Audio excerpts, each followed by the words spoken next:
That's it. Good afternoon, ladies and gentlemen. Welcome to the Broward Health Medical Staff Combined Joint Conference Committee and Unified Medical Staff Committee. October 26, 2017. It seems to me that I just left here. I'd like to call the meeting to order. Before we go any further, I'd like to probably start from the descending and go all the way around and have everybody introduce themselves, and then we'll hit the folks up in the audience. So, Dr. Maheshwari from Broward Health North, Chief of Staff. Good afternoon, Gino Santorio, Chief Operating Officer, Broward Health System. let's go that way. Yeah. Drew Grossman, CEO of Broward Health Coral Springs. Grady Jenkins, Audible, Coral Springs. Gary Lair, Vice Chief of Staff, Broward Health North. Marty Starr, RMO of Broward Health North. Robert Bug, interim CEO and CFO of Broward Health North. Dr. Boyer, Medical Director, Department of Emergency Medicine, Broward Health North, and Secretary Treasurer of Broward Health North. Okay, I'm Broward Health North, Department of Medicine. Taylor Todd Atkinson, CEO over at the Medical Center. Linda Cronin, Internal Medicine from Broward Health and Carroll 20. Jenny Hughes, Executive Secretary, Broward Health Corporate. Alice Taylor, Broward Health and Carroll Point. And we have a gentleman. You have Michael Morrison, Dr. Morrison, Internal Medicine of Broward Health. Kelly Ellis, Director of Medical Staff. I'm Monica Rodriguez. I am outside counsel for the hospital and the wards. Dr. Penati, Vice Chief of Staff at Broward Health Coral Springs. I'm Dr. Dan Westfall, I'm Assistant Chief Medical Officer. You all know me, Rocky Rodriguez, no relation, but you know, what can I tell you? The world's full of us. And we have up there, at the end, Paul Tabor, Manager of Technical Applications and IT. about in the back up there, the legal team. You guys have names? Nicholas Hartfield, Thanks. Chief Compliance Officer of Broward Health Corporate. Director of Counsel. Kate Valdez Flores. Yeah, you're the producer. Okay. Johnson Age, AV man. Come on, Dave, you're part of the team now. You know? Introduce yourself. David Fleshler with the Sun Sentinel. Okay. Dan Lewis with, I don't know what I'm with, but I'm with you. Everything. So that keep comes your way. smiling. Everything that comes your way. That's right. He's over here. Okay. Joanna Ironkowski, Executive Secretary of Corporate. Pam Hatfield, Executive Secretary of Corporate. All right, great. Now, thank you all for being here today. And for those who are not here, I'm sorry that they're going to miss a good conference. Do I have a motion to approve the minutes of September 22? So I have a motion. I need a second on the motion. Approving the minutes September 22, 2016. Second. Okay, all in favor? All right. I want to stay on time, and there's a lot of folks in here that have things to do. Some of you have to go back to your stations and take care of the patients. So I want to make sure that we're done by 7 o'clock. So we want to hear a lot of stuff, but let's limit it our comments. And then if we got a little extra time before 7 o'clock, maybe we'll throw some more comments in. But I know that there's some people here with a press schedule, so I'm going to turn it over to Dr. Westphal. Can I interrupt for 1 second? Yeah. Nah, I'm sorry. I've been on this committee before 10 years ago when I was Chief of Staff. The way it's supposed to work is it alternates, the chair of the committee alternates between a physician and a board member. Right now, we don't have a chair. Darren Hopper was the last chair of joint conference. He's not here, so we need to start with the chair. Well, according to what I understand, it is my place to be here as chair. If somebody has anything different, that's what I was told. So Wouldn't that, I don't know there has what to be a happened. nomination and, I don't, you know, I'm chairman of the board, and I don't know what happened here 10 years ago, although I was around here since 1969. But this is what I was told, and that's why I'm here. There's several committees that I chair, and I didn't know how to chair. But when I became chairman of the board, I was told that I chair. So if somebody can explain that to me, because I would probably enjoy having an evening off, but well, there are supposed to be 18 members of this committee. The 3 physician members from each hospital, the CEO of each hospital, and 3 board members. And out of those 18 people, there's a nomination for a chair of the committee. Just, and I don't mean any disrespect. I know you're chair of the board, but in this room, we're kind of all on the same level. We're all working together. Actually, Chairman Rodriguez, there's actually 4 people from each hospital, according to section 9.1. Yeah, I forgot to pass the chief of staff, the most immediate chief of staff. Bylaw. okay, so This is Zingaro here from Coral Springs. okay. Isn't this something that they would nominate a chair themselves for? I don't know. I don't know what the process is. It says the chairperson shall call to resign, and it says that there should be a nomination elected annually by the members of the committee. So it's according to 9.14.1. All right, so, yeah, you want to? Between a commissioner and a physician, a member. So if Darren Hoffberger was in last, then this year would be a commissioner. That's correct. Is that what it is? That's correct. That's what we So discussed. All right. I mean, if you're the only commissioner here, that might be. Okay, so I'm the designated survivor. Okay, thank you. All right, so let's just table this until you guys figure out what you want to do, and let's move on. And Dr. Westphal? One of the things that we wanted to bring to the forefront and actually change the agenda on was to talk a little bit about an issue I think that's on the minds of all the physicians, and that's related to the on-call policy. And I actually put a few bullet points together, and then I also asked Paul Tabor at the end, before we get into any discussion, if we talk a little bit about the presentation that he has here, and I'll explain what that is before he speaks. One thing that Gino and I both spoke about yesterday at some length was really the communication gap that's occurred between corporate hospital operations as well as physicians. And Gino and I have both talked a lot about that and about the need for that to improve, and we're taking that very seriously. And I think going forward, there's going to be a lot more open communication, and I saw that yesterday at the board meeting. I think one thing that is really important is that we really delayed taking the on-call policy to the board because we really felt that it should come to the Joint Conference Committee first, just with some words of explanation, and Gino, feel free to jump in. One of the things that Gino kind of educated me a little bit on yesterday was that despite the fact that we have bylaws, we have legal requirements and regulatory requirements, which then, are followed by the CIA, the most important thing is that the monitor is the one that points out the direction. And they're the ones, as I understand it, who report to the OIG. So basically what I'm saying is that the monitor trumps the CIA as well as regulatory, legal, and bylaw requirements.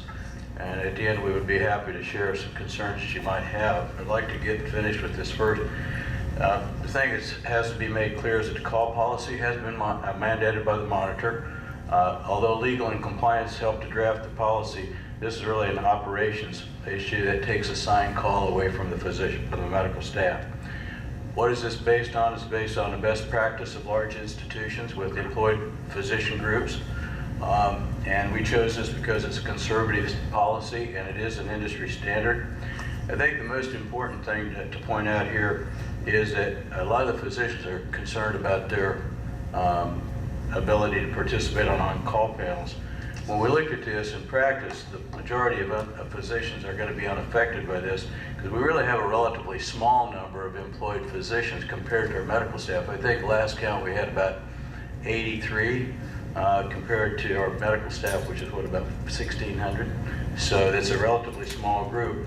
So I think a lot of the fears that physicians have had about call being taken away is unfounded.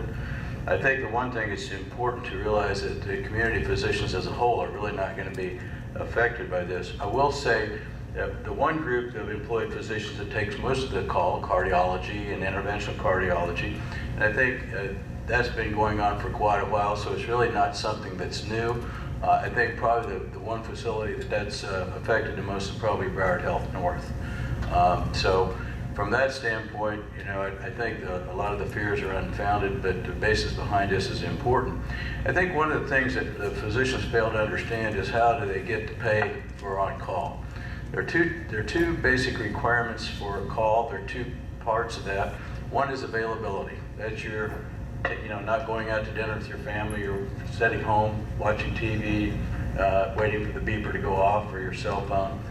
The other part is really what happens, and is the most difficult part to capture, and it's when physicians come in to see patients. Now we know that that doesn't occur very frequently, and in fact it's not well documented.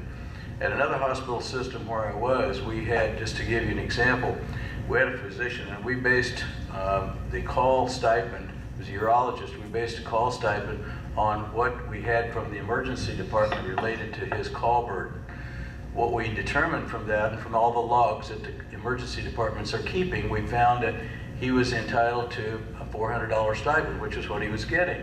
But we took it a step further, and in the other hospital system, they had a way that they could actually capture physicians when they came in to see a patient, whether that was an emergency or non-emergency. And actually, when we got that information, we found out that most of the calls that the physician was getting were from the floor. It actually increased his call burden, it increased his pay to $750. So it's significant. So one of the things that we want to impress on physicians is the ability to capture the information, not only of being on call, but the on-call encounters. We all know that most of that occurs if I'm a physician and I call, say, Dr. Starr, and he's on call for cardiology. You know, I put in the call to him, I'm expecting him to show up. What we fail to capture, those consults where, for an example, they may not be an urgent consult, and the physician may actually end up seeing them the next day because the physician will say it's non-urgent. So being able to capture that call burden is what helps us determine the fair market value, the FMV. And without that FMV, we can't really give an accurate representation of the amount of the stipend for the physician on an ongoing basis. So one of the things that we've been working on, I've been working on with IT. IT's done a great job. Sandra's familiar with it. And we've had this for about a year. And I actually asked Paul Tabor to show how relatively easy it is with this new tool, how we can document when physicians come in. And this is not only on an emergency basis, but it's on a basis where they might come in anytime. Could be the next day, because you usually have 24 hours to see the patient. So, Paul, if you could just take a moment and walk through this, and thank you, by the way, for being here. I really appreciate you canceling your evening in Miami to come and talk with us. No problem. We'll be done another night. Sure. So in front of you is a quick packet with 5 slides that we'll just quickly go through. As Dr. Westphal mentioned, IT was tasked with coming up with a consult process that is easy to track when a physician arrives at the hospital and sees a patient or responds by phone.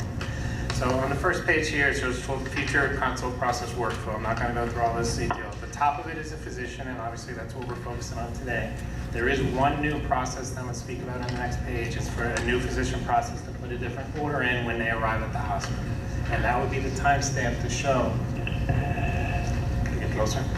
That would be the timestamp to show that they arrived and would allow for the tracking of Dr. Westphal. The bottom half is the nursing. That's another box that they would have to do as well to complete this process, but we'll focus on the physician due to times. On the next page, you'll see the physician orders the consult and the EHR. That's our Cerner Millennium System power chart. Or FirstMed, as usual, they place a physician consult order. That process does not change. You've been doing that since 2012 when we went live with CPOE. The next step, and this is the only new step for a consultant physician when they arrive at the hospital, is the physician responds to the consult request and enters in a order called the consult completed order. We're going to create synonyms so you can do consult complete, completed consult, so you can find it quickly. And in these boxes here, it shows you what you can answer. The timestamp is automatically defaulted into now. You can change that. If you didn't get to document this for 3 hours, you can move it back to show that you arrived at 3 hours prior. Consulting venue. Seen at bedside, you respond via telemedicine for our stroke centers that do remote telemedicine, or via telephone for those neurosurgical cases for trauma. I'm a trauma nurse. I left Broward General to go to IT.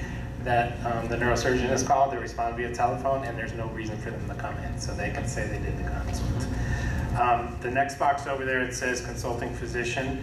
We have some recent new news that we're testing with Cerner. Our internal programmers actually did it. We think we can pull in the consulting physician's name automatically, so it's saving you one more click. So if Dr. Starr comes in, the system knows it's him. He does his consult complete. Dr. Starr's name would go in there. He would still have to enter his specialty, and that's the end of the process. Actually, there is one more thing that the regional medical officers added 2 weeks ago, this on-call box. It's right underneath the consult completed box. That is to signify if you're on call, you would say yes. If it's just a general call that you're responding to, we have it defaulted to no, because that's the majority of the consults that are there. So the burden would be on those doctors that are getting paid for call extra. They would have to say yes, they're on call. And whatever they select, it'll be tracked behind the scenes, and we can run reports on demand. So that's the entire process. Or the next page is what you do now anyways. You document it, either via power note, a paper consult form, or your dictation through the transcription line. Just to reiterate, there's one new step for all consultant physicians when they come in. If this is approved, it goes through. Sandra? I can speak to it. Actually, it's been more than a year, believe it or not. We worked on this when I was over at BHIP at the CNA. So what we found was we were capturing none of the consults on the floor, none. So the doctors got no credit for it. So we put this together with the intent of the docs fairly capturing what they're doing. So I think it's a very simple process, but at least you guys will capture it now. Frankly, you're not right now. It's not happening on the floors. There's no way to pull the data. And since Dr. Boyer is here, nothing would change in ED. They'd still do their MD call. They'd still do their process. When the doctor came in, if they came into the ER, they could still do this consult complete order, and it would stamp it. One thing I didn't mention when I was on this slide, per administration, when we developed this in November 2015, I remember the date, this order is only available to physicians. It's hidden from nurses, it's hidden from residents, and it's hidden from mid-levels, because according to the bylaws, from what I'm told, they are not allowed to respond and fulfill a consult meeting. So, any questions about Paul's presentation? I have a question. This can be just available in the hospital or from outside? You can sign it up. From your house, can you do it? You can sign off from anywhere. Yeah, we can't limit it. Yes. So, yeah. And then it would be available because you might respond via phone. Via phone, you can do it. Yep. Right. You would say phone. And then the next day you would come in and document and see the patient again. So.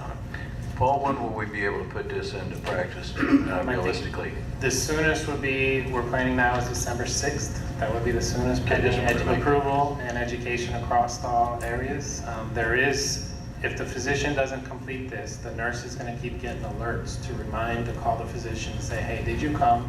Even if they saw that you documented on your consult note, written, dictated, whatever, they can't stop the alert. So a physician will have to go in, put that consult complete order in, and then it'll stop. So the physicians will really have to do this.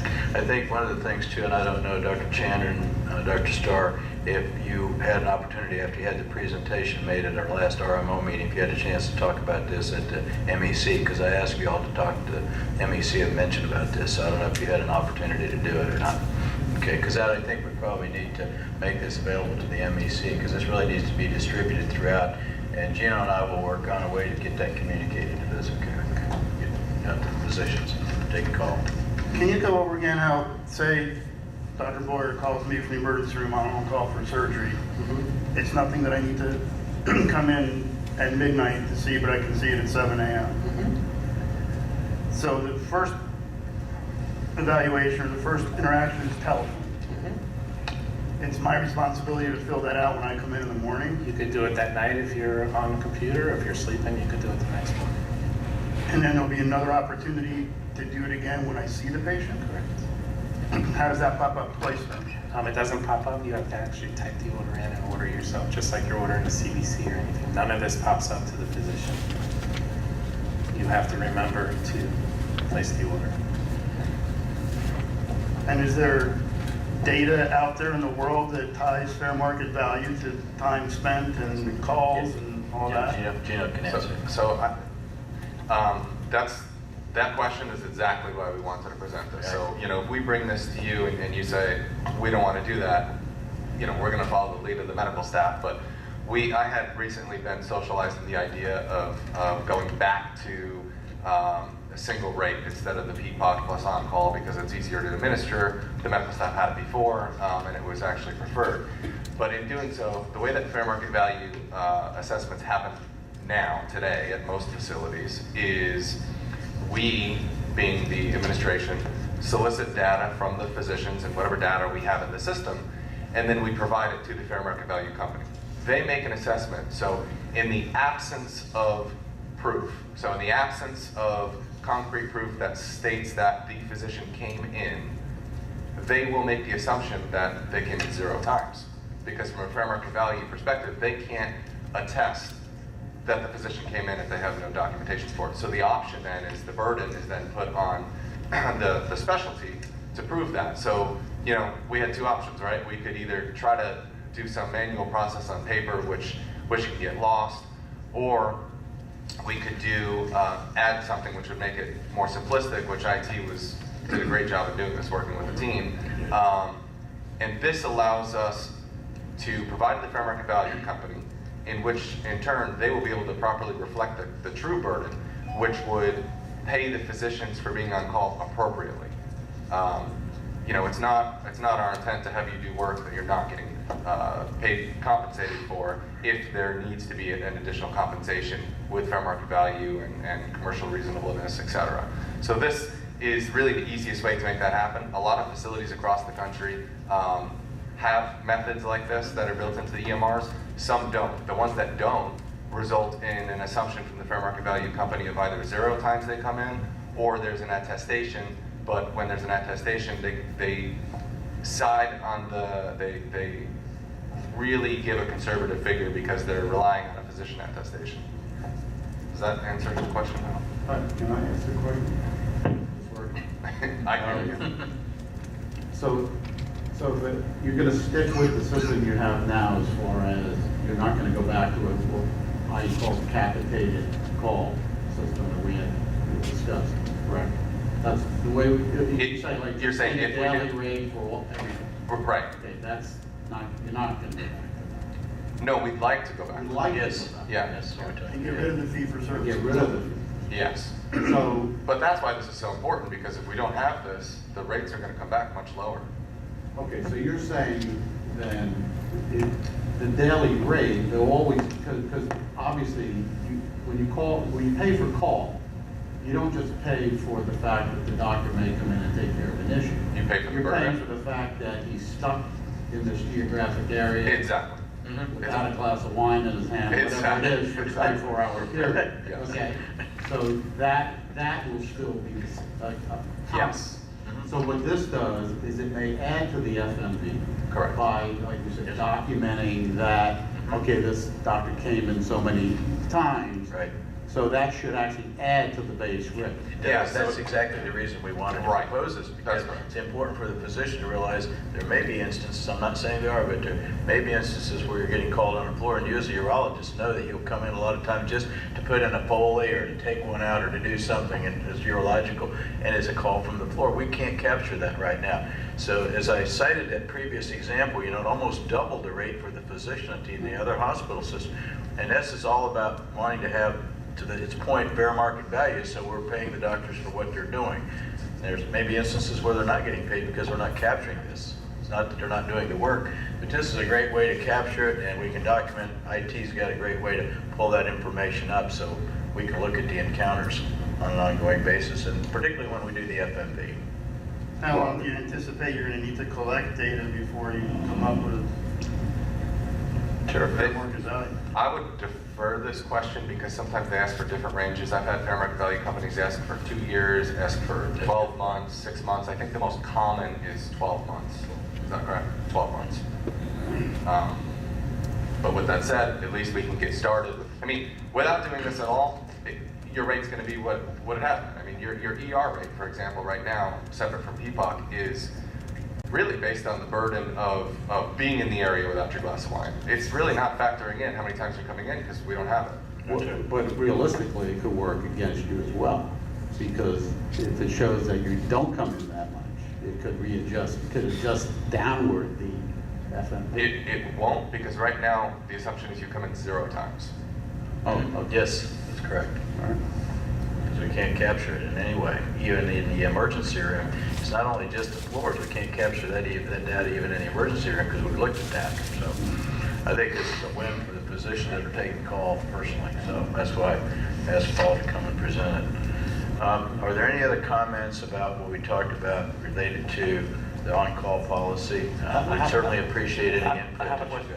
When you say that the administration will manage to do the calls, will that follow if, for example, if you have a oral spring, for example, we have a cardiology employee and the other are not?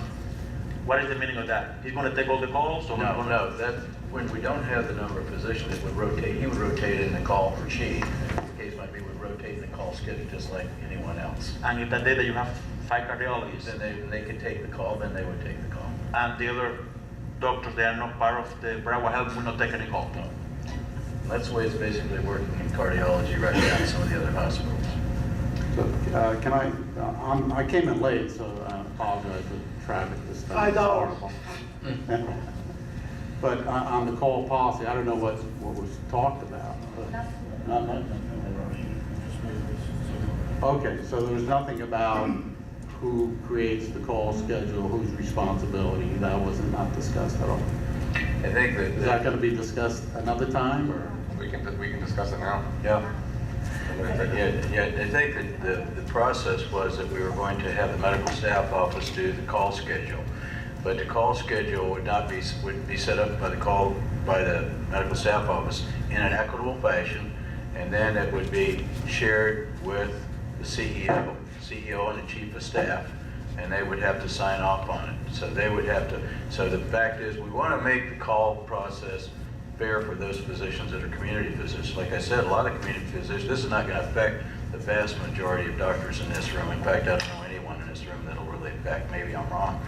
But I think the general idea, to be honest with you, would be years before we'd ever even come close to having enough physicians. As I said, that's a small percent. We've got like 83 employed docs, and most of those are in ambulatory and don't really do any inpatient and call. So if you really look at it, you've got neurosurgery, you've got cardiovascular surgery, you've got cardiology, you've got endocrinology. So the medicals and GI and BHIP. So you have a relatively small number of even, specialists as well as subspecialists that would do that. So I think realistically, it sounds awful when you look at it, but it's a good way to make sure the call is equitable. I can tell you when I became chief medical officer at North, there was a big problem up there about people taking call, and one of the people was making the call was a department chair, but none of the call was going equitably. All the nights, weekends, and holidays went to the other group. So I'm just mentioning that because I think it's a way to ensure equity. So you're saying that the responsibility of creating the call schedule will still be a shared responsibility of the medical staff in conjunction with administration, correct? Well, it's not going to be shared from the standpoint that we want to share it with you, but it'll be finalized with the CEO. Can I take a step on this? So, and then there's a lot going into this, so there's going to be a lot of questions. To answer your question as clearly as possible, by policy, no, it's not shared. By policy, it's determined by the call team, I think it's referred to in there, which is made up of the medical staff office and administration, and representatives that they appoint. So by policy, there's nothing that says the medical staff. In practice, because we are allowed to appoint people onto that as well, and in what I would think would be best practice, I would believe that call team, which is inclusive of administration and medical staff office, would like to confer with medical staff representatives and have them appointed on it. Well, see, where I'm lost in a lot of this is when I look at the bylaw. Yes. And I'm wondering, where have our bylaws being totally tossed out in all of this? We discussed that before. So sorry, again, my ears were ringing, but so let me address that. So part of the reason we said, and we worked with the teams that were putting this together, and while there is a extreme urgency to get this call policy in place the way that it is, we thought it was of vital importance to come with the medical staff support. Why do we need the medical staff support? All right, the obvious reasons, right? We need to have better communication.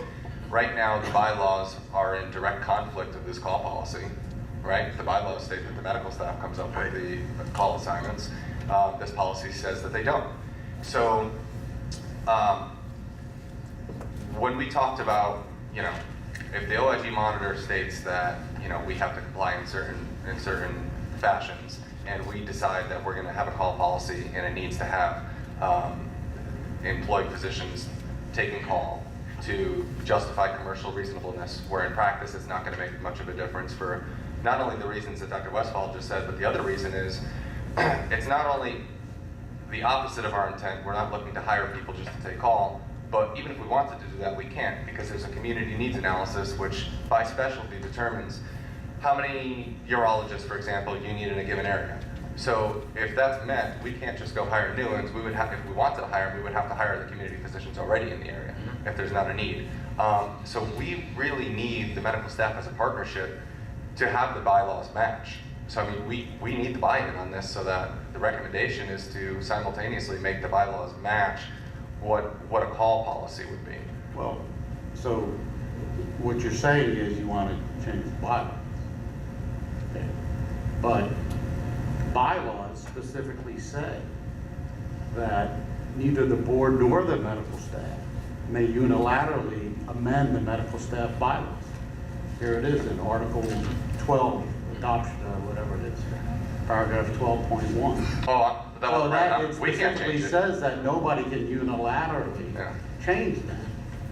But what I think what I heard was that the monitor, whoever says that you can't have this policy. So when what they say is in direct conflict with the bylaws says that the board also shall comply with the bylaws.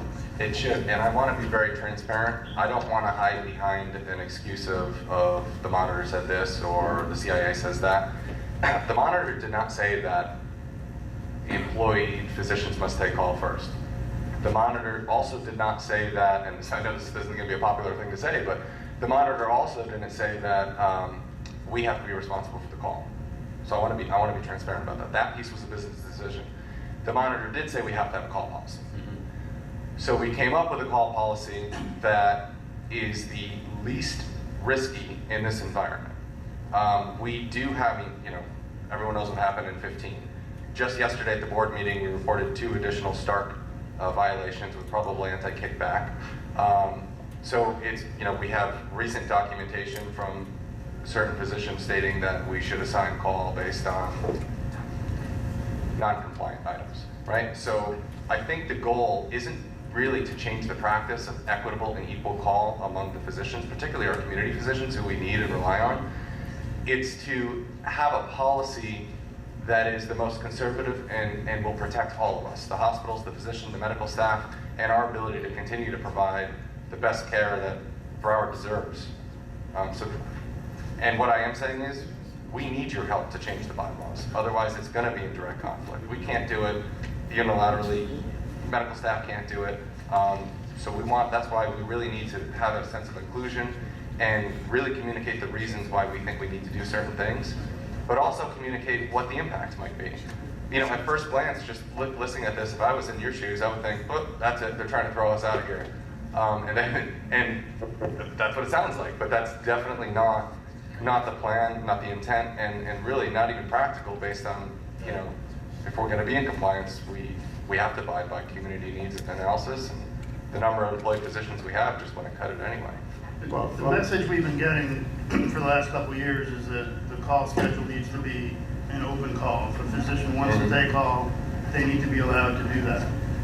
So in those specialties where you have employed physicians and an ample number to cover call, and now you're going to exclude physicians who've been on staff at hospitals for years from taking call, it seems to be in direct conflict for what you want to do. It Well, is. there was actually, if I can just add to that, at a joint conference committee meeting, probably the last one we had, I don't know if it was the last one, it was at least 2 years ago. There was a resolution To change it. by the board that mandated that the call had to be open. You Yeah. could not have a closed call, because that was in violation, allegedly, of the CIA to do that. So Because it's almost like it's not compliant to do that. And you're 100% correct. So I actually read that, and it sounds like we're asking you to do exactly what you just undid. Right. The difference is, and as Broward Health North knows this, so even though we're gravitating towards this, we made a point to open call in trauma ortho. We made a point to do that so that it was equitable and fair, and we just did that yesterday. The difference is that an employed group, from a commercial reasonableness standpoint, so in other words, if the hospital has employed physicians, and in their contract and fair market value, we're paying them really to take a certain level of call, then it becomes, if we had enough physicians to take all the call in the world, it wouldn't be commercially reasonable to pay community physicians, because then they would say, well, why are you doing that? You're already paying your employed physicians. I think it's a little bit less of an issue here, just because we don't really have enough employed physicians to make a huge impact. But the reason we're setting it up that way is because from a policy standpoint, it makes it optically appear that this is the lowest risk method of applying call equitably. So what's gonna happen, you'll see, for example, by specialty, if we don't have enough employed physicians, which is 99% of our specialties, if we don't have enough employed physicians to take call, we will post conspicuously in 5 different places, the need for anyone who has an interest in taking call will be posted everywhere. So what happens is, somebody new shows up to the area, there's a need in GI, they want to take call, they apply, we let them on call. There are certain scenarios where we can look at, by increasing different quality metrics in certain specialties, where you would have restrictions based on quality that's a little bit above and beyond by specialty, but for the most part, it's employed physicians, which we don't have many, followed by equal and equitable distribution of call for anyone who's qualified to take it based on medical staff or any additional quality metrics.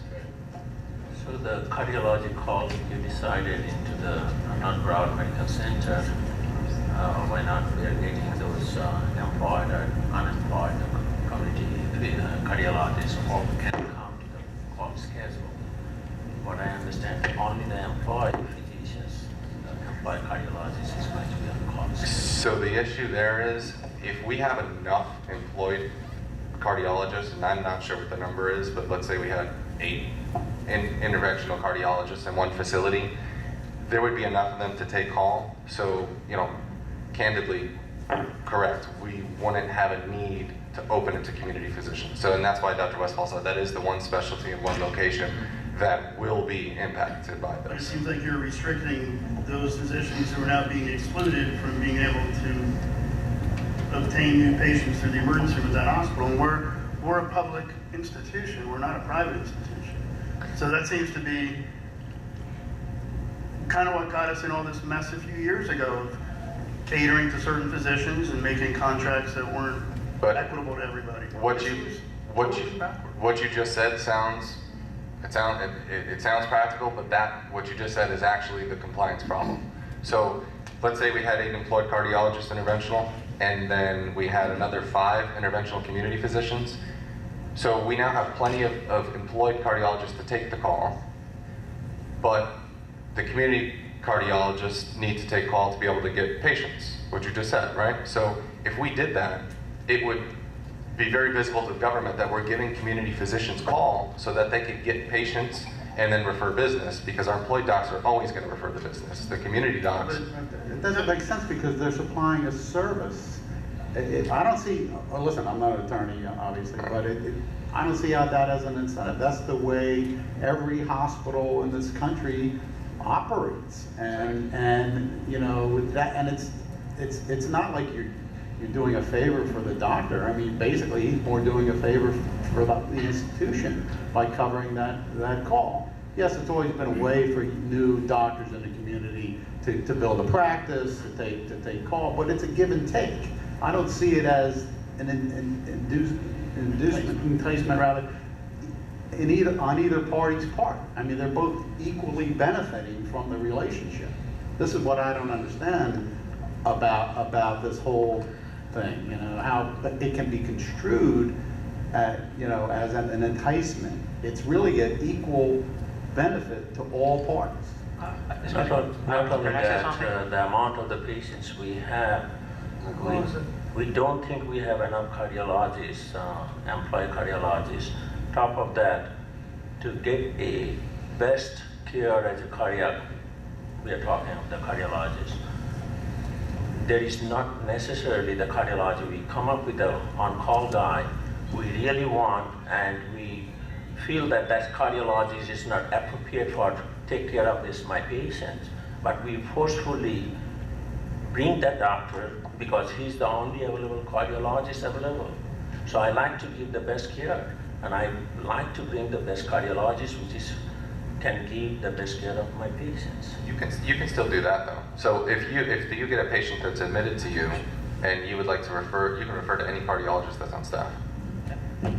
The problem that I see in the future is usually we have hospitalists. If you have hospitalists and they will call the hospital employee, no outside physician will get any patient, any consult.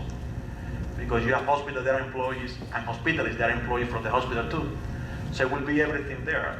You will not get a consult for a neurologist, you have a neurologist that is employed. You know, I don't know if you remember a hospital, you may not, but or maybe you do, called Northridge Hospital, which is now closed.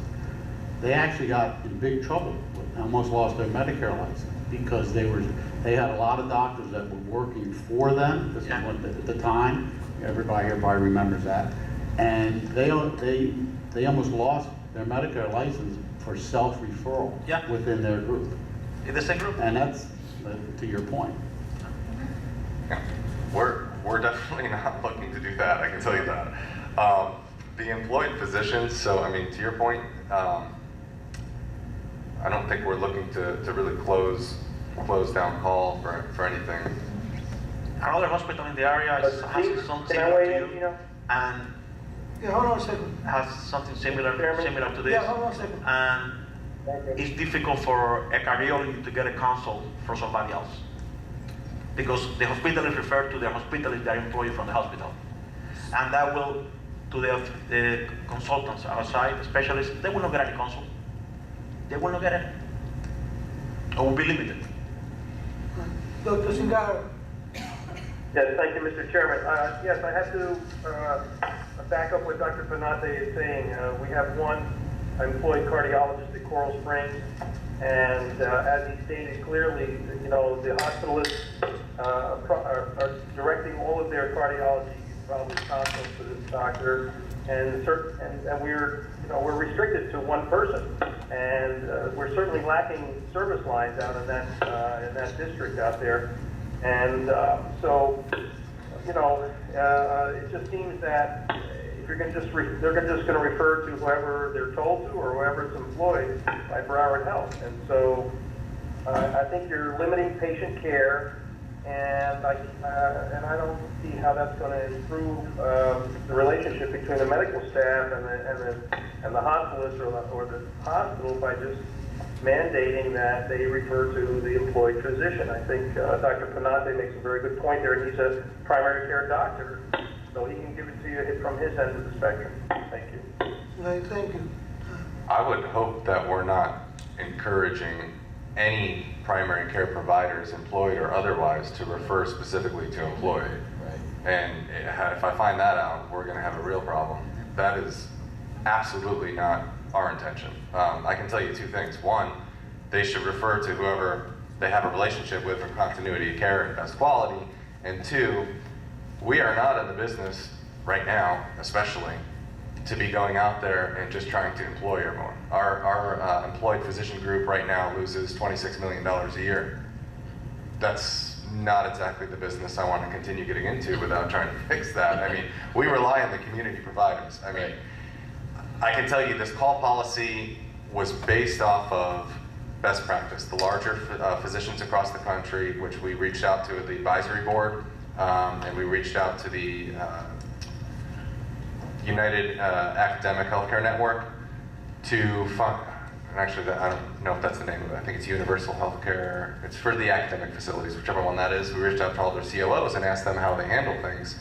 They have been historically forcing their employed physicians to take call because it makes business sense, frankly, which is why I kept saying this is a business decision. But at the same time, expanding that is also not a very good business decision. We're losing 26 million right now. So from a policy standpoint, this is what protects everyone the most. It's the most conservative, but I would imagine that when we come up with these call schedules, they absolutely better be getting the input of the chairs. So we said, yeah. So that was my You point can't force about them. where You they can't were. force them to do it, but it has to be, in my opinion, should be equal with the community physicians. That's not. They can force it to do it. If you have 5, you divide it. Fair. That's a way to do it. You can't force it, but equal with all the physicians, the urologists, or especially there. No 10 for you and 1 from me. That's why I said it has to be equitable. Yes, We fair. all agree with that. But equitable between employed and non-employed physicians is what he means, not just employed physicians. Yeah, what we're saying is, for his example out there, they've got one cardiologist who's employed, but look how many people are, I don't know how many there are, Cuddy, how many are there that are not employed that are still in the call schedule? My understanding is that if the call is open, it is equally divided among the employed and non-employed and community. That's what I was my saying. understanding of the. That's what I was saying, that's exactly what I was saying, I want you to confirm If that's it. the case, if a new physician comes, you will come to the medical staff office asking for calls and look at the call schedule. If the need is there, that particular specialty is open, then basically it will be open to him as well. Yeah. So the That's what we're next saying. call schedule, it will be rotated through. But the precedent's being set, if this goes through, the precedent's being set that if there's a specialty in which there are an adequate number of employed physicians, you're going to exclude all the non-employed private community physicians from taking call, and that's not what we're about. That's not what's ever. Currently, for example, GI at Coral Springs, we don't have a call for GI. It's all community physicians because there was determined in the past. Say in 2 years they hire 6 GI doctors, and those are the only people that can take call. Right. So, No, it's- but if this goes through, that's the precedent that's being set, which again seems to be in complete opposition to CI to me. Well, I think we're talking about two different things. I think number one, talk about who can take call, and then we'll also talk about who decides that and who creates the call schedule. That's correct. How to That's decide, right. yeah. That's I think correct. it's two different things, Two different really, things, yep. and I still feel, we should be following our bylaws, that it is it's not a unilateral decision to make the call schedule. It should be, in conjunction with the CEO of the hospital, and chief of staff, and medical staff, and whatever. And, as we talked about before, there's a lot of critical areas where we really have a shortage, particularly at Broward General. Broward General is a level 1 trauma center, and we're very, very thin in some of our critical subspecialties. That's true. Like one person, one heartbeat away from losing, that coverage in that particular specialty. And, if the word gets out that you're closing call schedules, you're not going to attract new people or people that are willing to come there, or new talent that's willing to come there, because like I said, a lot of docs utilize call at the hospital to get started. They're coming out of training, they don't have to practice, and that's a great, we all did it.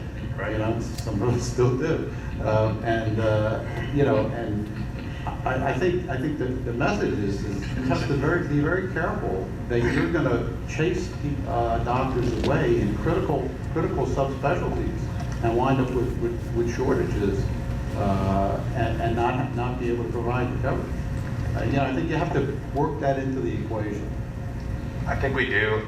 Unfortunately, the situation we're in right now, my primary concern is to maintain deemed status with the Joint Commission and maintain more importantly, participation with the federal programs, right? That's all our main goal. This is the best possible policy to ensure that happens. To give you an example, because you're absolutely right. What you're saying is 100% correct, and that in 6 years or 7 years, you're right, that could change. I can tell you, to Dr. Yoga's point, we were looking at a couple areas where we are really critically hurting in specialties, and we looked for help. We did not look to employ people. Dr. Westfall actually just went down to a couple different areas and said, what would it take to contract with a group to help for call? Our strategy is not going to be to employ people for purposes of covering call. It can't be. It's not financially solvent for us. But if there's only a handful of physicians that will be excluded by the new policy, why not just leave it open if it's only 10 doctors throughout the whole system? Why not just... Because we recently had, the reason is most of our issues with anti-kickback and Stark that we just, in 15, the 80 million was mostly with regards to employed physicians and paying them for services that were above and beyond what we should have been paying them for. So the issue is right now we have a group of employed physicians that, look, I came here, we got them, right? We have employed physicians and they're getting paid a certain dollar amount, and part of that expectation is that they take call. They can still take call, but let the other guys take call too. Maybe you need to adjust the contracts of the employed physicians so not so much of their salary is tied into call. I'm not saying we can't do that, because like I said, we could. It is a business decision to do it. It is safer and more economical for the system to do it. So to do it the other way would give a perception of, to your point, we'd be scaring community physicians away. To do the opposite would then tell us that maybe we're trying to attract referrals. Since this won't be a large impact, and it's the safest, low-risk policy that institutions have, that's why we put this forward. I'm not going to sit here and tell you it's not going to impact things. It will, but long-term, it's a low impact, and our intent, and I mean, I've only been here 4 weeks, you just met me, so I don't really have that brand loyalty with you yet, and my word is only as good as I'm sitting here today, but I mean, you can call any physician at any institution I've ever worked at. The only thing I have is my word. That's not what I'm here to do. When you say it's safest, what do you mean by safest? Safest for the patient, safest for not getting that's a good question. another lawsuit? Thank you. Compliance-wise. It is the safest decision. It's not a legal requirement. It's not a monitored requirement, but it is the lowest risk from a compliance standpoint. So, The legal lawsuit is mainly because the previously whoever was getting, whether the cardiology or whoever is involved on this lawsuits, they are not getting the fair value of their work. They're getting extraordinary, I mean, they see 2-3 patients a day and they're getting so much money. I mean, that's the reasons all those lawsuits happen. It's not that because of the employee and community physicians on call and they're working hard, and it's totally unreasonable amount of some of the physicians was getting money, and that's why the case was happening. Okay, you have a question? Yes. You know, I have been at North Broward almost for maybe 13 years. When I moved to Florida first, they said, oh, you have to be active in order to be on call. So it took me a year to get 18 patients and then be active and then be on call. In one of the meetings in 2006, we voted that we want everyone who come in to be on call for private. So we allow every physician who come in to join us as a new physician in the area. And it's actually rotated by alphabet, so we take holiday, we take weekends, there is no favor. So that's the private call. The PPUC call has been always closed, and we never did it. It has been always like this. We didn't choose to be in it, like 13, 14 physicians, and they're assigned and you rotate. So we had no choice what to do with it. So actually, this is the one who was not compliant, and the private was compliant, where the department chair is controlling it. So why we're going the other way around? Now you're going to give everything to administration, medical staff personnel, not physician, and that's the one that you had the problem with. And we had no problem because it's alphabet. There is nothing, and you meet certain criteria. You're primary, you're active, not active actually. You're primary, and you have an office, and what else? and you're in good standing. So- you have no problem. So you put me on call. So the way that you describe That's the way that you describe how you're handling is absolutely perfect. That's perfect. And- Yeah, and now you're gonna make it the other way around. Well, the policy actually, while it does dictate who does it, it also dictates how it's done. So how it's done is exactly like you said. It's the employed physicians first, what little percentage that is, and then everything else is equal and equitable regardless. So it would be very much like an alpha split. The issue is, you know, what we're talking about in terms of having medical staff or any one person really doing it, and at North, and it wasn't your specialty, but recently in writing, you have to remember this. There are people looking at all of the emails, everything that's going on, and they're also looking at the policy we're putting into place. So knowing that they have an email from a medical staff member who's the head of the specialty, who's specifically stating we should do things a certain way for a certain reason, which is non-compliant, and I know about that, that's why I absolutely cannot recommend a call policy that is not the lowest risk policy. It's not, please, it's not the people in this room, that's not the problem. The problem is that if there's even one physician who's keeping people off call for reasons that are you know, creating a non-equitable call schedule, now we have a problem. And if it's our job, me specifically, it's my job to ensure that we maintain compliance with regulatory and do the best business decisions for the hospital, I have to go at the lowest risk. And there's going to be times where you're not going to like the answer I give, but I'm going to at least tell you why. And hopefully I can give you some wins, and sometimes I'm going to give you some things that aren't going to be, but unfortunately that's why we're recommending this. You know, on the converse, one of the disciplinary actions that medical staff has done traditionally when you have docs where there's quality issues, one of the first things that we do before we kick them off staff is restrict their privileges to take ER call while we're monitoring them.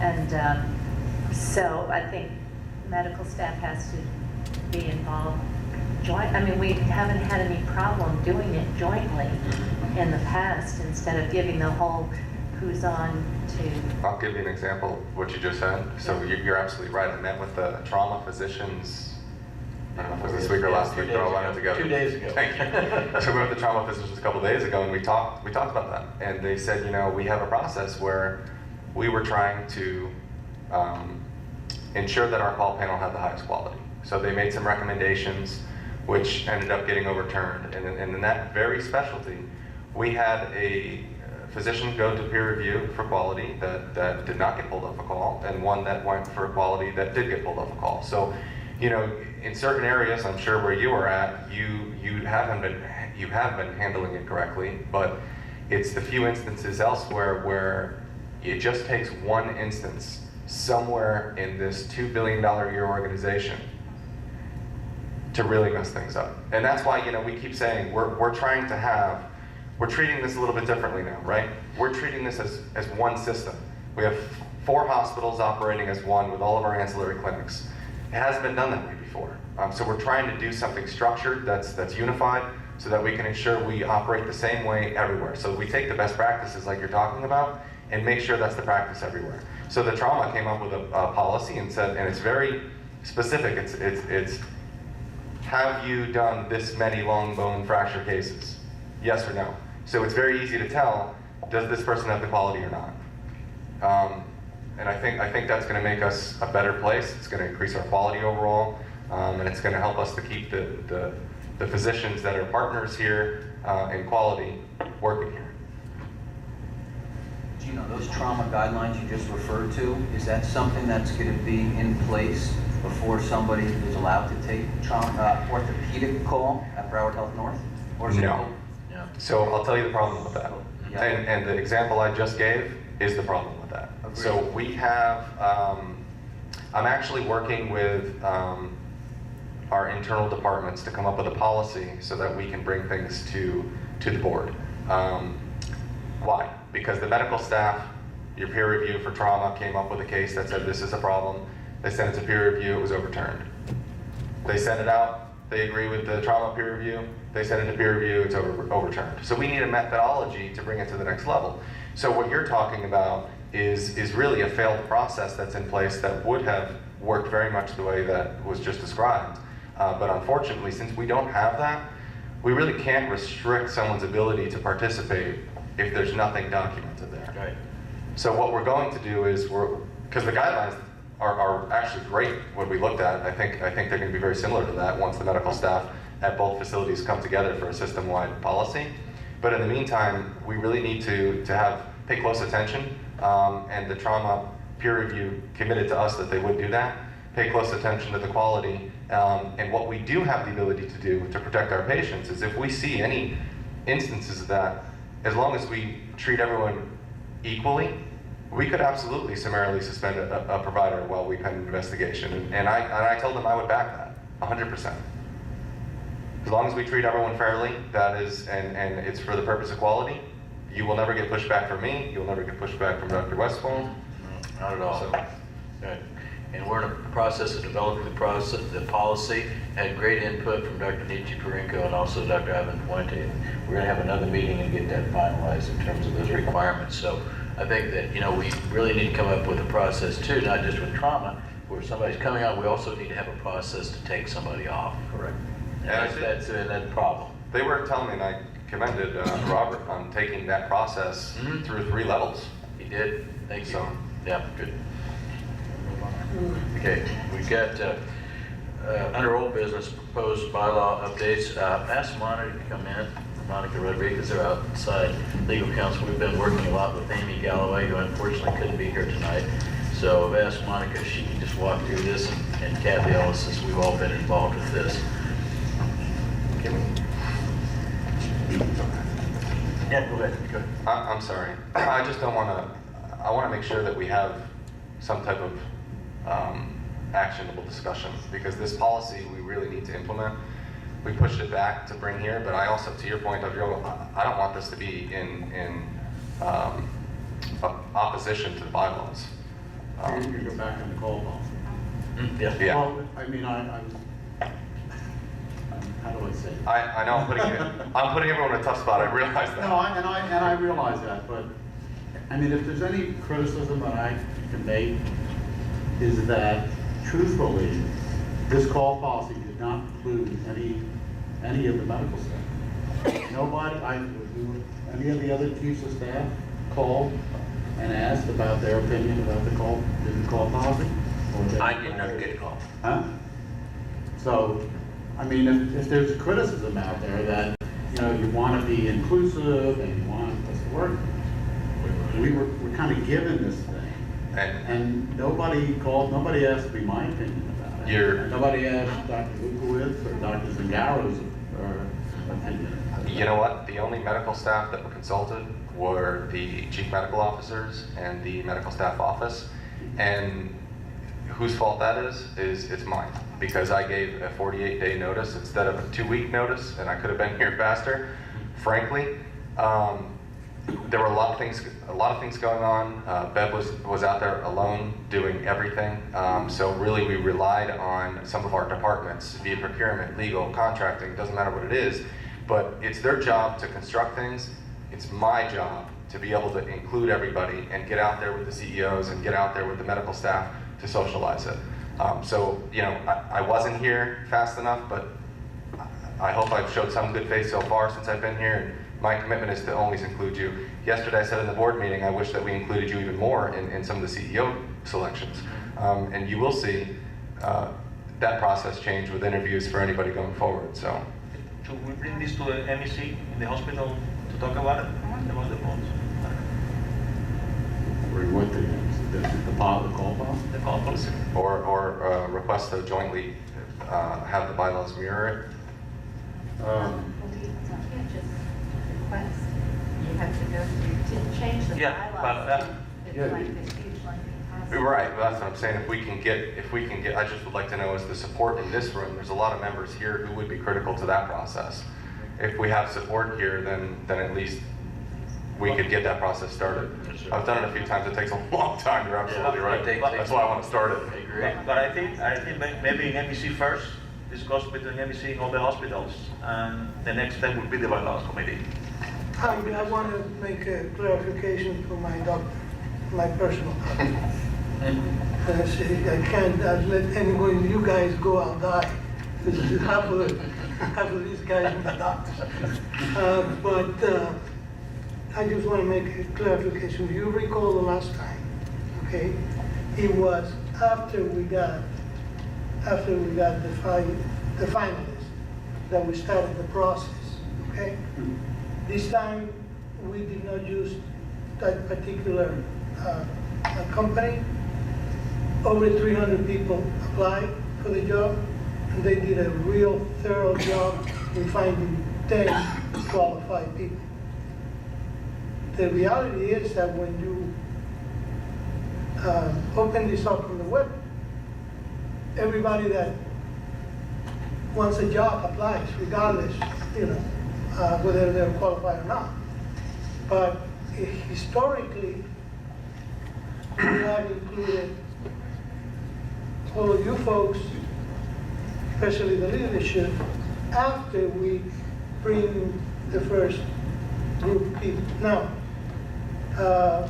this special committee that the board assigned me to will meet again, and one of the things that Ms. Capasso mentioned is that we must include the staff, and I've always been, you know me, I've always been very careful to make sure that the staff is included. So we have not gotten to that point. Now that we selected the best 6 candidates that we thought, now we're only dealing with 6. I don't think any one of us want to deal with 300 people. No, So I we would have room, but now that we have a meeting coming up, we just started trying to set it up today. So we have a meeting coming up in which we're going to do the process and the protocol, where you have an opportunity to meet these people, and people saying, No, I mean, we were included in the last right. search, and I assumed we would be on that. Yeah, but Believe me, I don't want to interview 300 people either. No, you were included in the search after we got. I'm sure nobody has a problem with that. Go and interview. No. And by the way, if I can trust you, who am I going to trust? Well, no,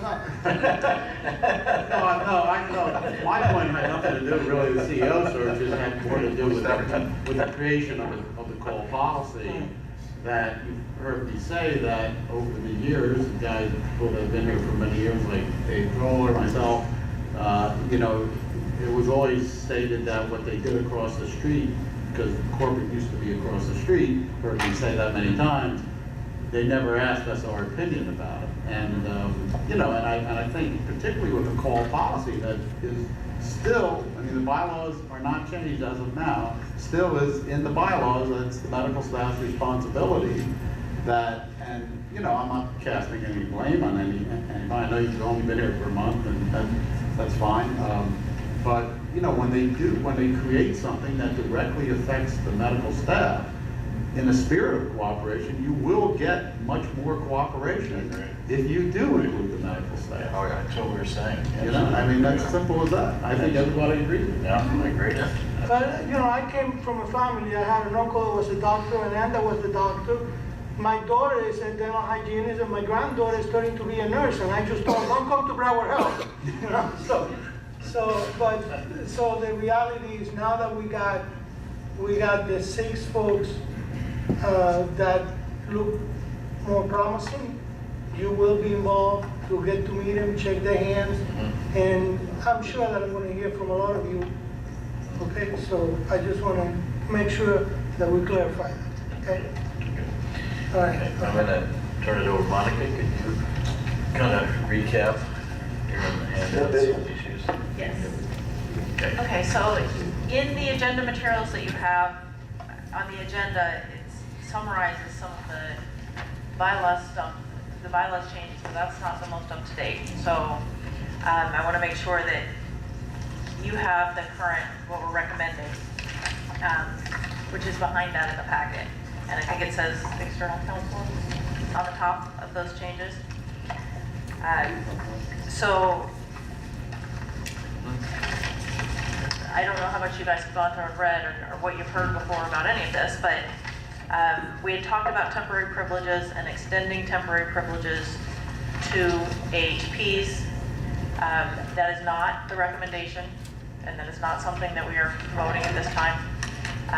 It needs to be something that is given to somebody because there's a important care, treatment, or service need.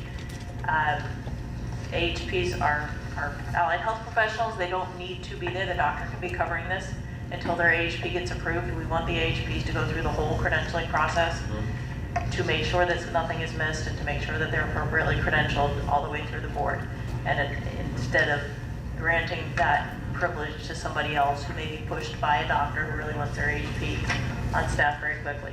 So we're not doing that for temporary privileges, just for doctors, for temporary privileges. There are a few recommendations here as to the qualifications for when temporary privileges can be granted.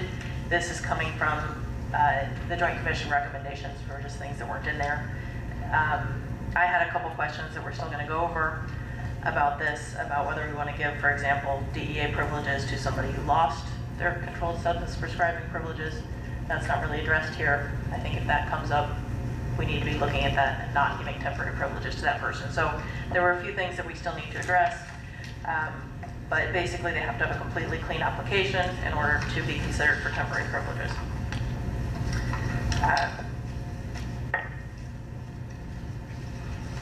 We added something in here to make sure that temporary privileges can be extended. They're given for a specific period of time, up to 120 days by Joint Commission, and that's all that can happen. The other thing is if there's a problem with somebody during their period of time that they're on temporary privileges, those privileges can be suspended or revoked, and we didn't put in who that's going to be that can do that, whether it's the CEO or the Chief of Staff.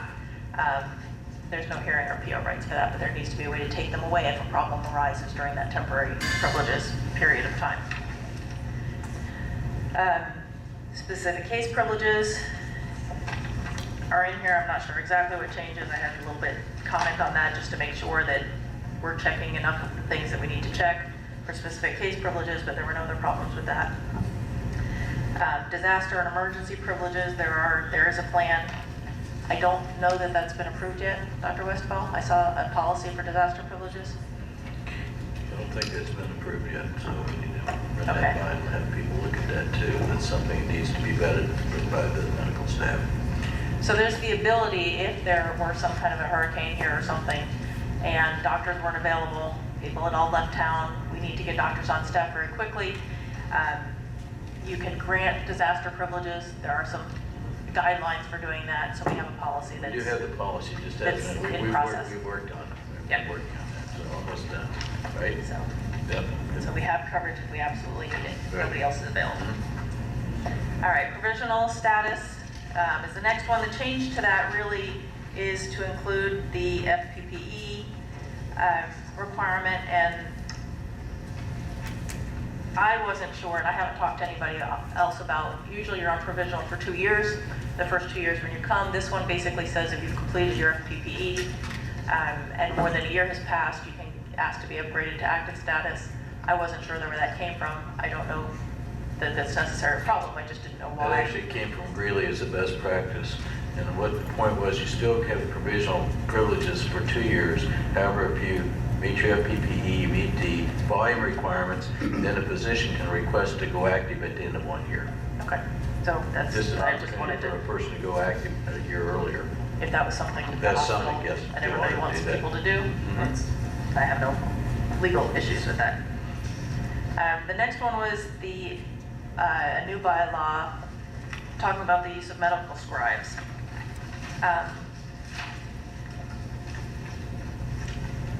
Overall, legally, I think this is a great practice. It's very nice if a doctor can afford to have somebody come and doing all their documentation. That makes your life much, much easier.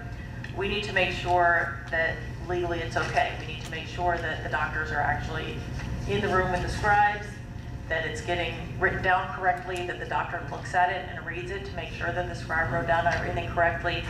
And just so that everything is done legally correctly. The doctor has to sign off on it at the end.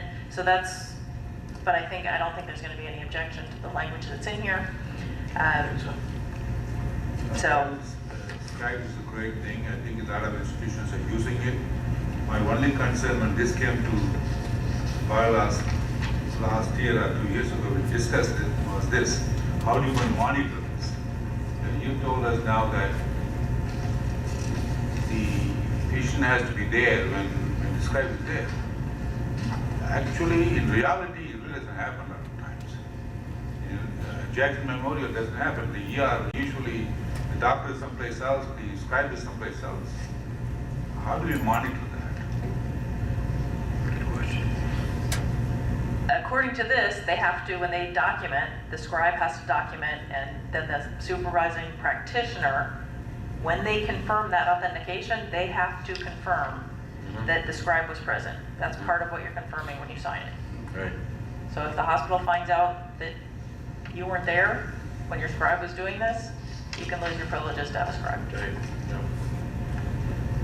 Same as anything else. We have to trust you to an extent and hope that we never find out anything different, right? The other thing that had been discussed was charting by medical students. We're still very concerned about that. I don't know if somebody here is very pro that. So right at this moment, until we can figure out how that doesn't become part of a patient's chart, that it can be a completely separate area working with IT, that's not something that we're proposing at this time. So I don't know if anybody has any questions about any of these proposed changes. I don't know that anything is upsetting or disturbing to anybody, but this is what's going forward now. We want this to go to the MEC so they can take a look at this first. I think the next step is this to be presented since you're all here. We'll make sure you get that for the next MEC so you can share that with the MEC regarding any concerns or additions, changes, et cetera, based on this discussion. So is that okay to do that? I think that's probably the next step. Yes, if you guys had anything that we needed to look at or consider before it goes to the MECs, feel free to say that. I think it was a previous version that hadn't It was the been- previous, oh, yeah, Linda, that was the previous version. That's why we're bringing it back to the Joint Conference Committee.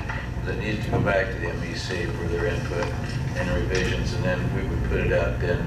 If that's approved by the MEC, the changes, once you looked at this, then it would be put out to vote. So the last couple things are figured out in here. We'll do a final version and get it to all the MECs so you guys can vote on it and hopefully get that through. The other thing with the bylaws that we've been discussing is expedited privileges. And so we're still sending around a draft. We haven't quite finalized that yet, but the idea about expedited privileges is that it doesn't change the process at all through credentials or the MEC.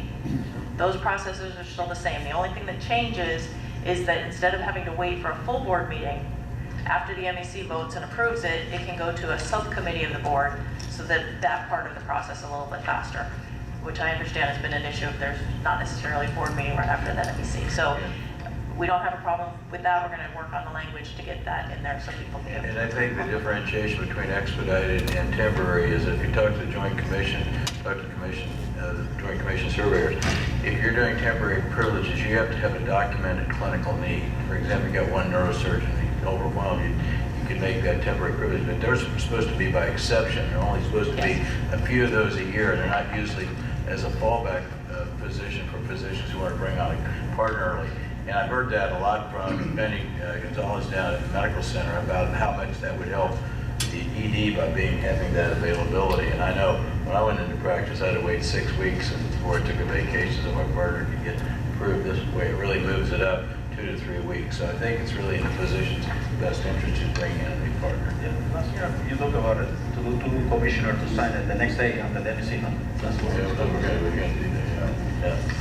Left it up to us, but I think we need to develop the language a little bit better, which has been the focus of our discussion. So hopefully we can get that available. The MEC meets in December. We'll have that available, provided you don't have a party and don't have a meeting. So I know about you guys, of course. And we really would like, I know that temporary privileges is an attractive thing, like what he said. It's not a good idea to do. You try very hard not to do it. Right, you want as many eyes on those applications because of negligent credentialing types of suits. Right.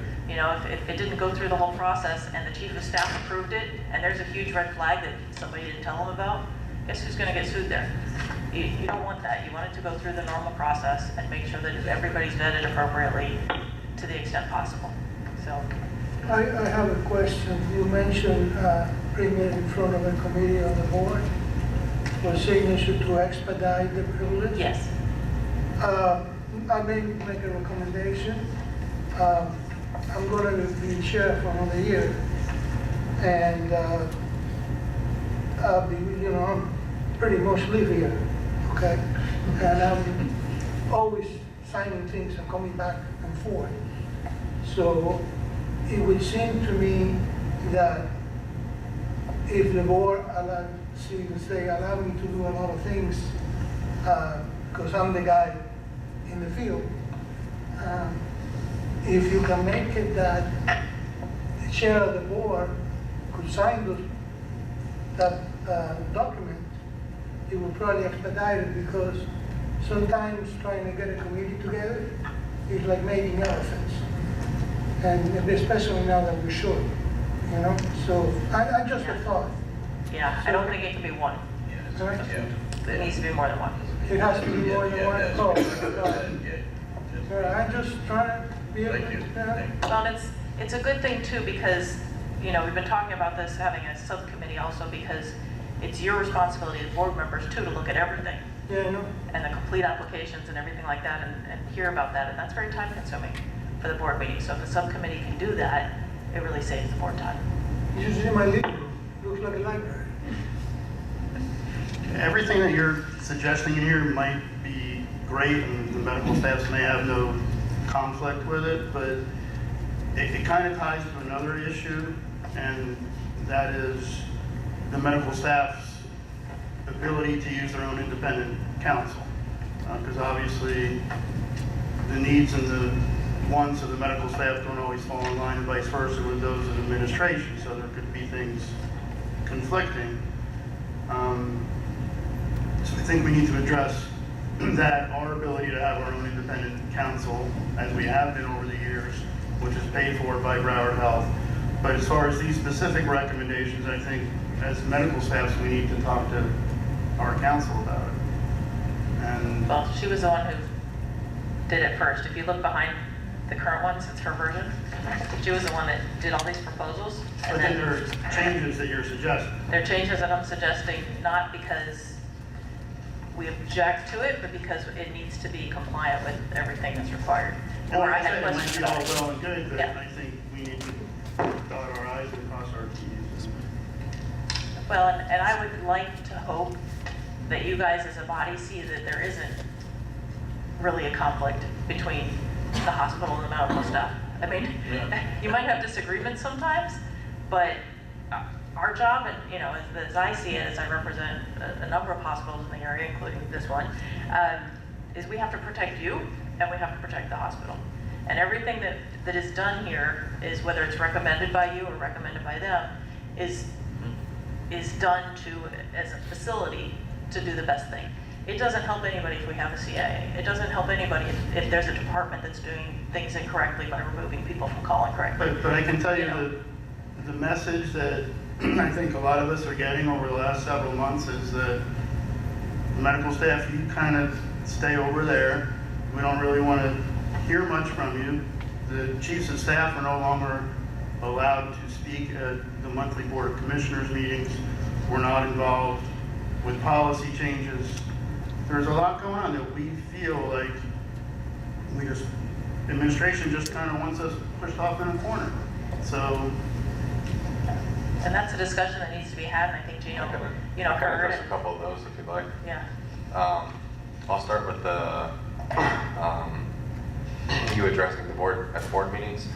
So the decision was made to have a unified board report for credentialing, which it does meet the bylaws section, but secondary to that, it's just a cleaner version that's a little bit easier. The intent was not to have medical staff not be able to present to the board. And as a matter of fact, I had spoken to Bev before I came here to make sure that she was on board. It was her recommendation, but just to discuss with her. Any medical staff member that would like to come and speak at the board may absolutely do that. And if they just want to let Pam know, just from a planning standpoint, just, hey, Dr. Smith, I'd like to speak at the board. Here's the topic, period, done. You will absolutely be able to speak at the board. Are you signing in as a member of the public and you get your 3 minutes, or what's the status of it? So anything that's not related to the agenda, so it depends what you're there to discuss, I guess. Well, we've always allowed our chiefs of staff to represent the medical staff because that's part of their responsibility. Well, actually, this is on the agenda and under new business, so I don't know if you want to jump to it or not, but as long as we're on it, that's all. Sure. It's up to you. Well, once that's once again, it does go back to our bylaw. And in the bylaw specifically, it says the responsibilities of the chief of staff is to represent the medical staff to the CEO and Board of Commissioners in matters of concern to the medical staff, to serve as an ex officio member of all the medical staff committees. So basically, it says right in the bylaw that the chief of staff's job is to report directly to the Board of Commissioners. But it does say under section 6A2 that the medical staff shall report to the board through the joint conference committee. So in this setting. Well, and it's not, and again, I mean, forget what the language says for a second. It's not about that. It's not about keeping the medical staff off or away from the board to have access. So whatever form or fashion we can create to make that happen, Well, you can go back to the way we always did it and have the chief of staff have their opportunity to report their hospital business to the board, just like it says on the bylaw. Yesterday, I gave a chance to talk to, before I come to the board meeting, asking Debbie Brown, what is the status, whether I can present anything or not. According to her, that Ms. Capasso, I have to be put down what topic I like to talk, and she's going to be approved before I can come in front of the board. So I was representing my medical staff, and here is what I'm going to say or not for my medical staff. I have to get okay by someone, the administrations, whether they like or dislike. I think the point of the board meetings is we're looking to have structure in it. So I think that's the reason that we need to know who's going to be able to speak so we can plan. How much time is it going to be? How many people are going to be there? It's certainly not to restrict access to the board by any means. I always thought that presenting to the board was very beneficial for the board to find out what's going on at each facility and if there are problems at each facility. And time-wise, it wasn't really a problem, and that's the only way we really have of getting to know the people on the board a little better. It seems like it's really beneficial to promote communication, and it was not a really lengthy thing. I mean, everyone kept it really short unless it was something important. I'm surprised to hear that we don't present, because if we're not presenting, chances are we may not go. And then you won't see us, we won't see you. It's gonna be hard to make yourself take off a morning to go sit through all kinds of stuff. I mean, what was a real waste of time was the shining star business, where, it's great morale builder, but I don't know if the board meeting is really the right place for that. But to exclude the doctors from presenting, even if they don't have any major pressing thing, I think inhibits communication. I mean, you see how often this committee meets. It's been 13 months. Yeah, I don't know why. Mr. Chairman, when you have a chance. Yeah, Dr. Zingaro, go ahead. Thank you. I have to stand corrected on my previous comment. It was the wrong page on that initial thing, was 146. But in reference to the present conversation, perhaps we can help to the communication, as it says that we're supposed to be having unified meetings no less than quarterly, and then we report to and the Unified Medical Council shall make direct recommendations to the Joint Conference Committee. So if we have more unified meetings, and then we have our mandatory 2 joint conferences, perhaps that will increase the communication between the medical staffs and the commissioners and the CEOs. I'm just, looking at the bylaws. And we haven't obviously had a unified meeting in such a long time, and these are some topics that we could have been discussing and then bring our recommendations to the joint conference committees. And this is stated clearly in the bylaws. So maybe if we follow the bylaws and we have more meetings, maybe the communications will improve. I think you're exactly right, Dr. Zingaro. I mean, that's the bylaws even lead to that. I mean, the way that the board meeting was structured was just to make it kind of standardized with really what's customary. But I think the problem with doing that is to your point, we haven't had some of the other more frequent areas for communication. So I think it's an amazing idea. Dr. Zingaro, I'm looking Yes, at sir. I'm looking at the September 22, 2016 meeting, and my name is in here. So I remember that meeting, and ever since then,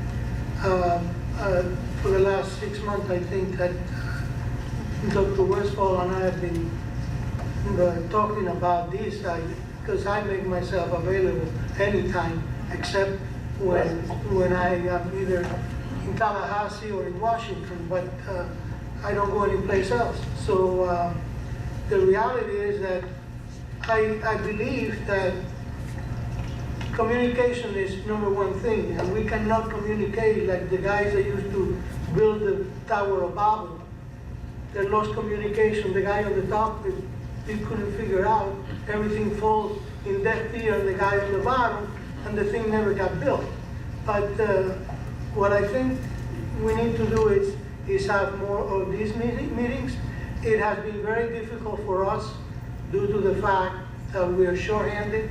We have several board members that travel in business quite a bit, and it's been difficult to even come up to the two board meetings a month.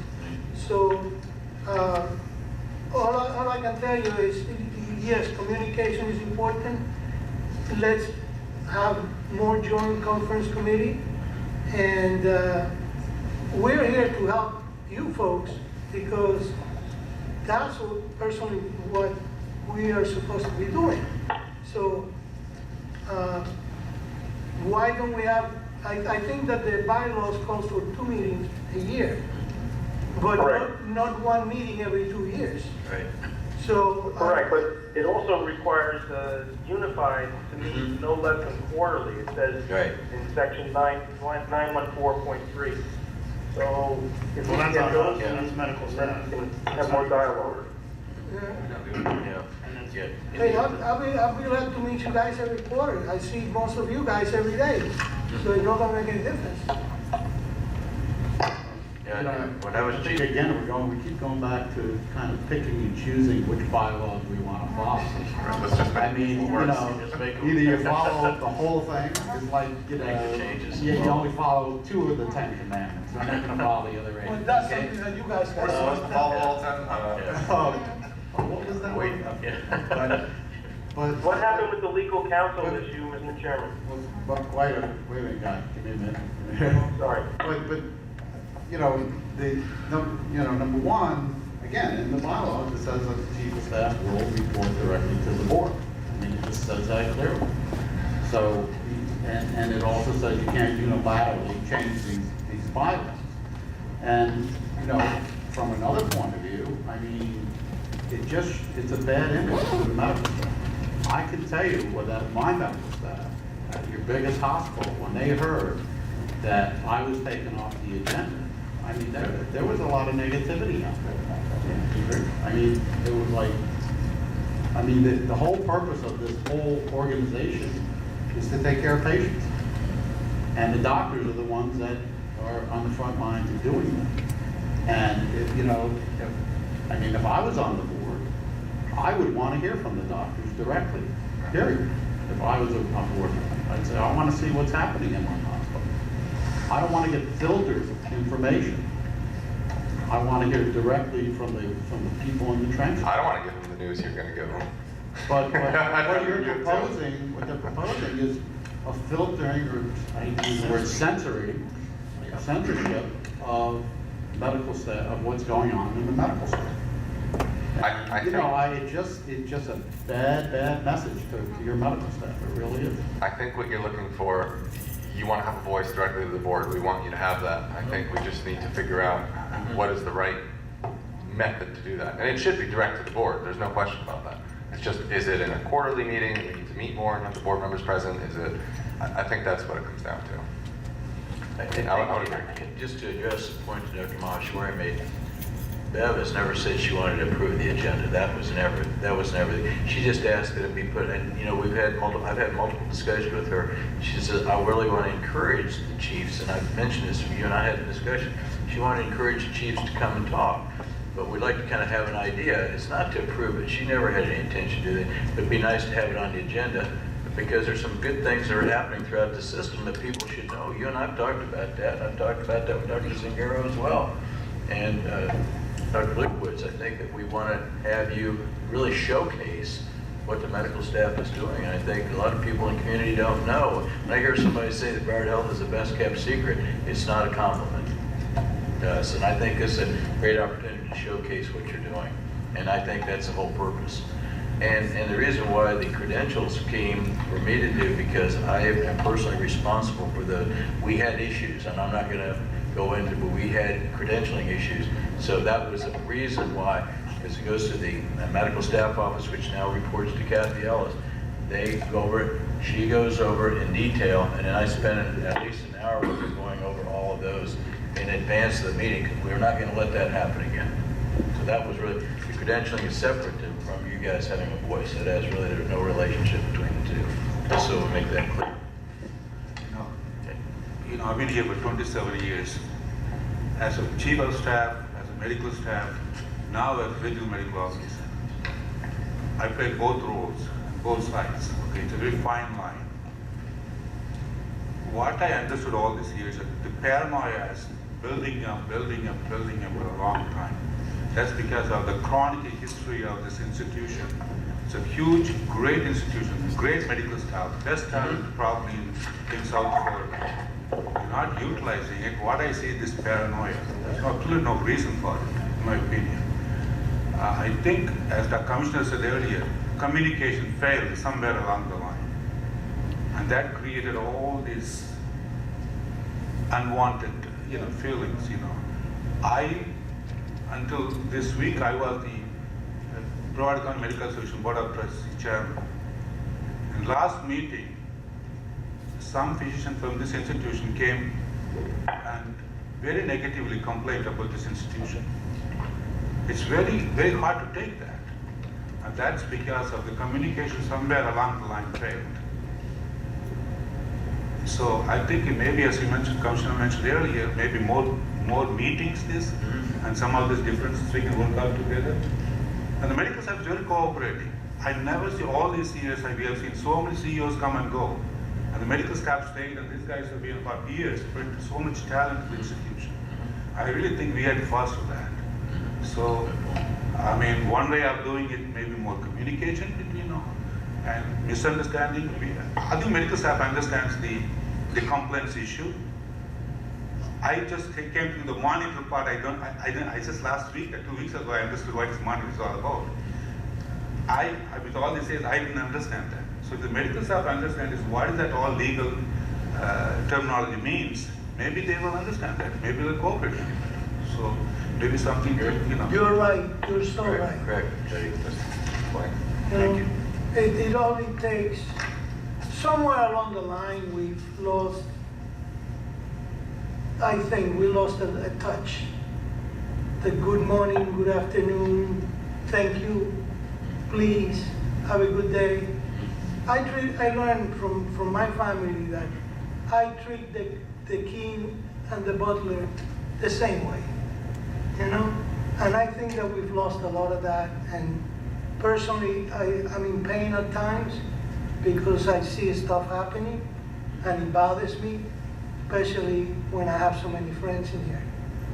And I've seen friends come and go and good people leave. And we inherit the mess that we're in. But that doesn't mean that we have to keep adding fuel to the fire.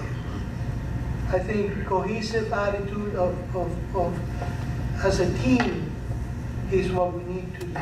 This is why I offer myself to be at every meeting. I try to do the best I can. I had to put my business aside just to be here. And you know, I take the big shots, but I'm a big guy because I know that hard times don't last forever. Strong people do. And so are all of you. So thank you, because your words were music to my ears. Go ahead. That's all I really wanted to say. I think one of the things that I would suggest too, you know, we've got a lot of items on the agenda still to discuss, and one of the things that Rocky and I talked about earlier, we talked about it twice, was perhaps just having another meeting in a month. I think that would be good, because I think to rush through these items, have everybody exhausted is really not the right approach. So Rocky said he would make his as soon as he's available, which is why we had, as he said very well, the reason we had to schedule this in such a short time is because this was the only night that he had available. And we both apologized, but he's going to be in Tallahassee. So if I could, I'm going to work with Pam and Jenny and the team and have another meeting, and we'll try to do that before maybe the early part of December would be my suggestion. Maybe later this month we can get it in, but let's see what happens. I don't think we'll probably get it in this month, probably more likely in November. But let's see what we can do. Even if it's not a month, it might be 2 or 3 weeks, but I think we need to get this all vetted. Gives you guys a chance to think about it too. Gives us a chance also to get the bylaws, what we want to put together, because we'll be meeting about that. So if I could make the suggestion, I think that would probably be a good idea. This would be a good point to adjourn. And then we get that scheduled. I do think Dr. Zingaro is going to jump through the phone if I don't answer that other question. Goodbye, we're cutting you off now. We're not going to cut you off. Hold on a second. Can I at least answer his other question? Yeah, please. Yeah, one more question. So, the question about the medical staff having their own general counsel, I actually spoke to Amy Galloway for almost an hour the other day this week. And she's not here, so I won't speak on her behalf. But I don't know that she would disagree with me stating, at least she didn't when I was speaking to her, that Broward Health paying for the medical staff council is certainly not customary. With that said, for the most part, the Catton Law Firm in Chicago did a study on this, of hospital counsel versus medical staff counsel. And for the most part, as we said, if we have open lines of communication and we actually communicated well, which we need to work on here, there would not be as much of a need for outside counsel. Medical staff could use in-house counsel. However, no matter how high functioning of an organization you're in, there will always be a need for some outside counsel and the medical staff to retain their own counsel. In fact, the AMA recommends that in certain scenarios you should have it, and even in-house general counsel will recommend it to recuse themselves of certain situations. With that said, the medical staff absolutely can and should retain their own general counsel, the general counsel they're choosing. I happen to like Amy Galloway. I think she has a good understanding of things, and I told her on the phone, I need her help as well, because she does have a lot of the trust of the medical staff here. And just talking to her for an hour, we agree on a lot of the same things. It's just a matter of if we did a better job communicating with each other, I think we'd be moved a lot further along. The sticking point, and as a matter of fact, it says it in here, is right. The biggest practical obstacle is whether the medical staff has sufficient funds to pay for outside counsel. It says some medical staffs have generated quite a war chest from collected dues, which they use for different purposes, whereas other medical staffs may be required to impose a special assessment on their members in order to fund the services of an attorney. So, from a standardization in the industry standpoint, the Broward Health won't pay on a business decision for outside medical staff, and we've really cut back a lot on outside legal counsel from our side as well, but we definitely support and recommend the use of any outside counsel that the medical staff would want to use. Can I address that, Gino? Yes, please. Okay, I appreciate your comment. The only thing is that on section 12.5.5, which was passed regarding legal counsel, it says in the bylaw, so until I mean, right now, as the bylaw stands, it says here that the expense for such counsel shall be borne by Broward Health, provided, you know, the charge is a reasonable fee, et cetera, et cetera.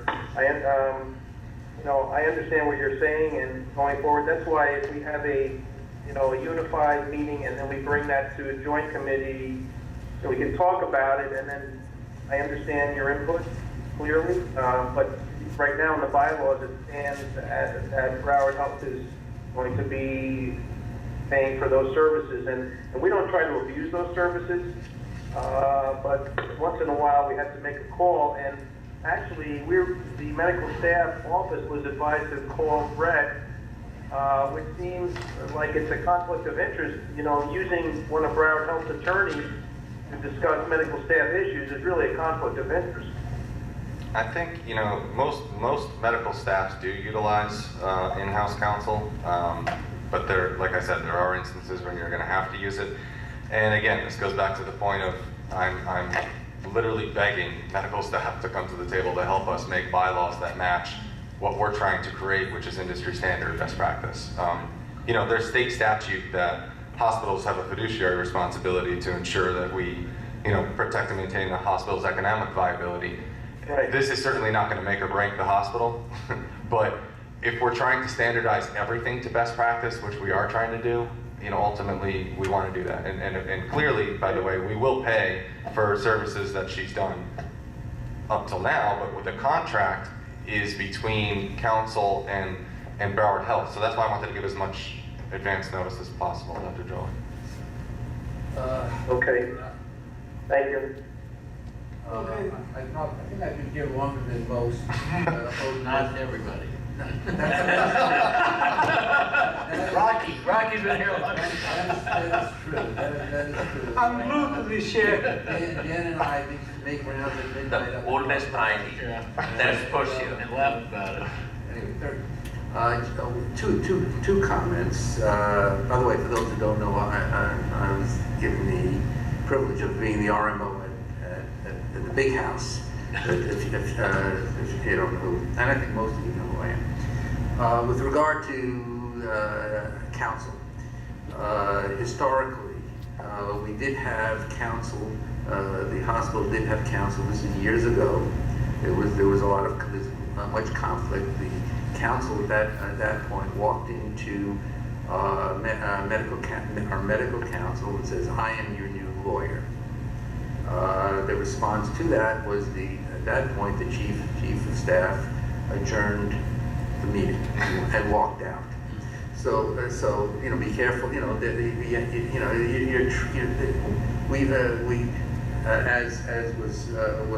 as Dr. Laird had said, medical staff and administration are very happy to work with one another because we all have to survive. And our goal is to take care of our patients, and that is our mandate, and that's our mission.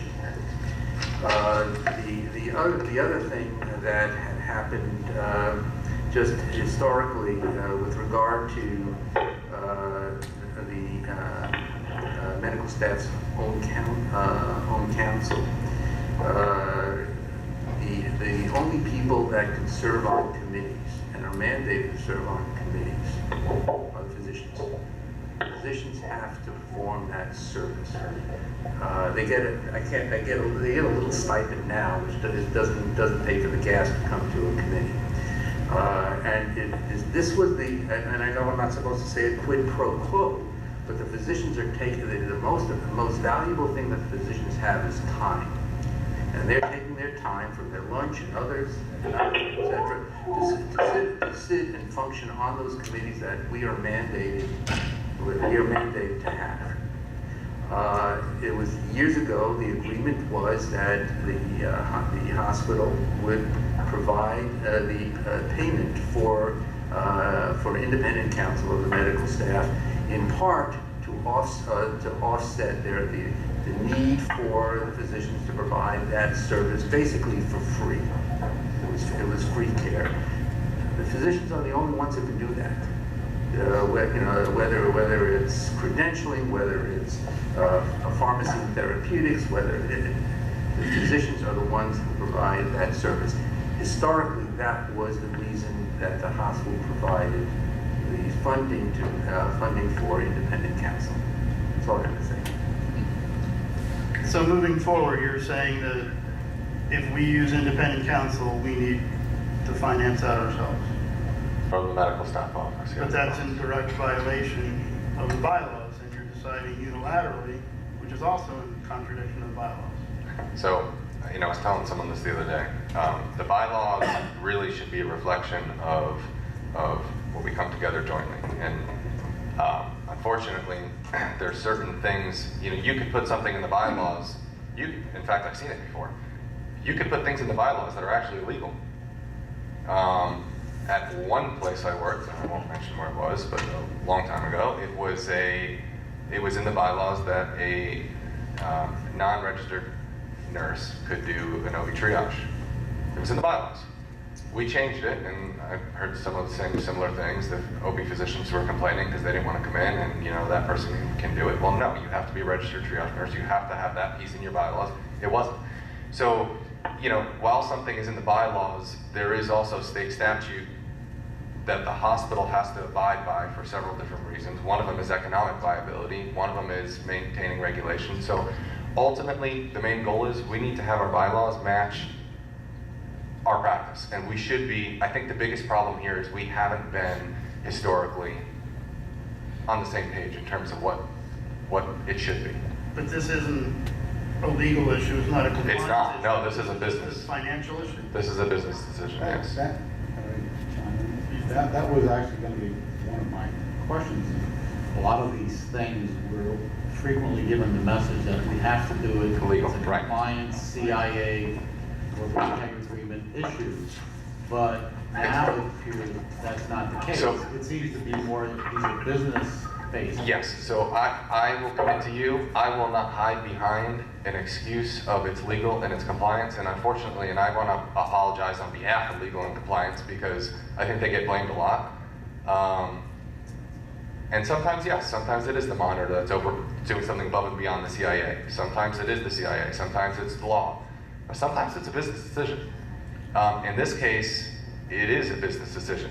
Yes, I'm sure if you wanted to look at it, we could say, yes, it's a compliance issue because maybe there's some optics there, but it's not even at that level. This is just this is what happens everywhere else in the country.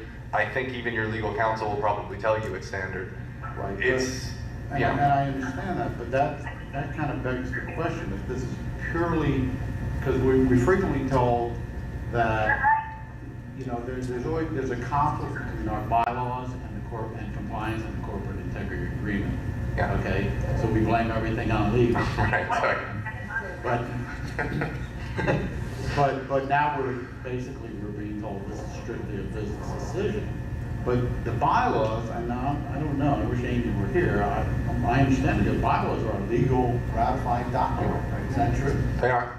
So by violating the bylaws,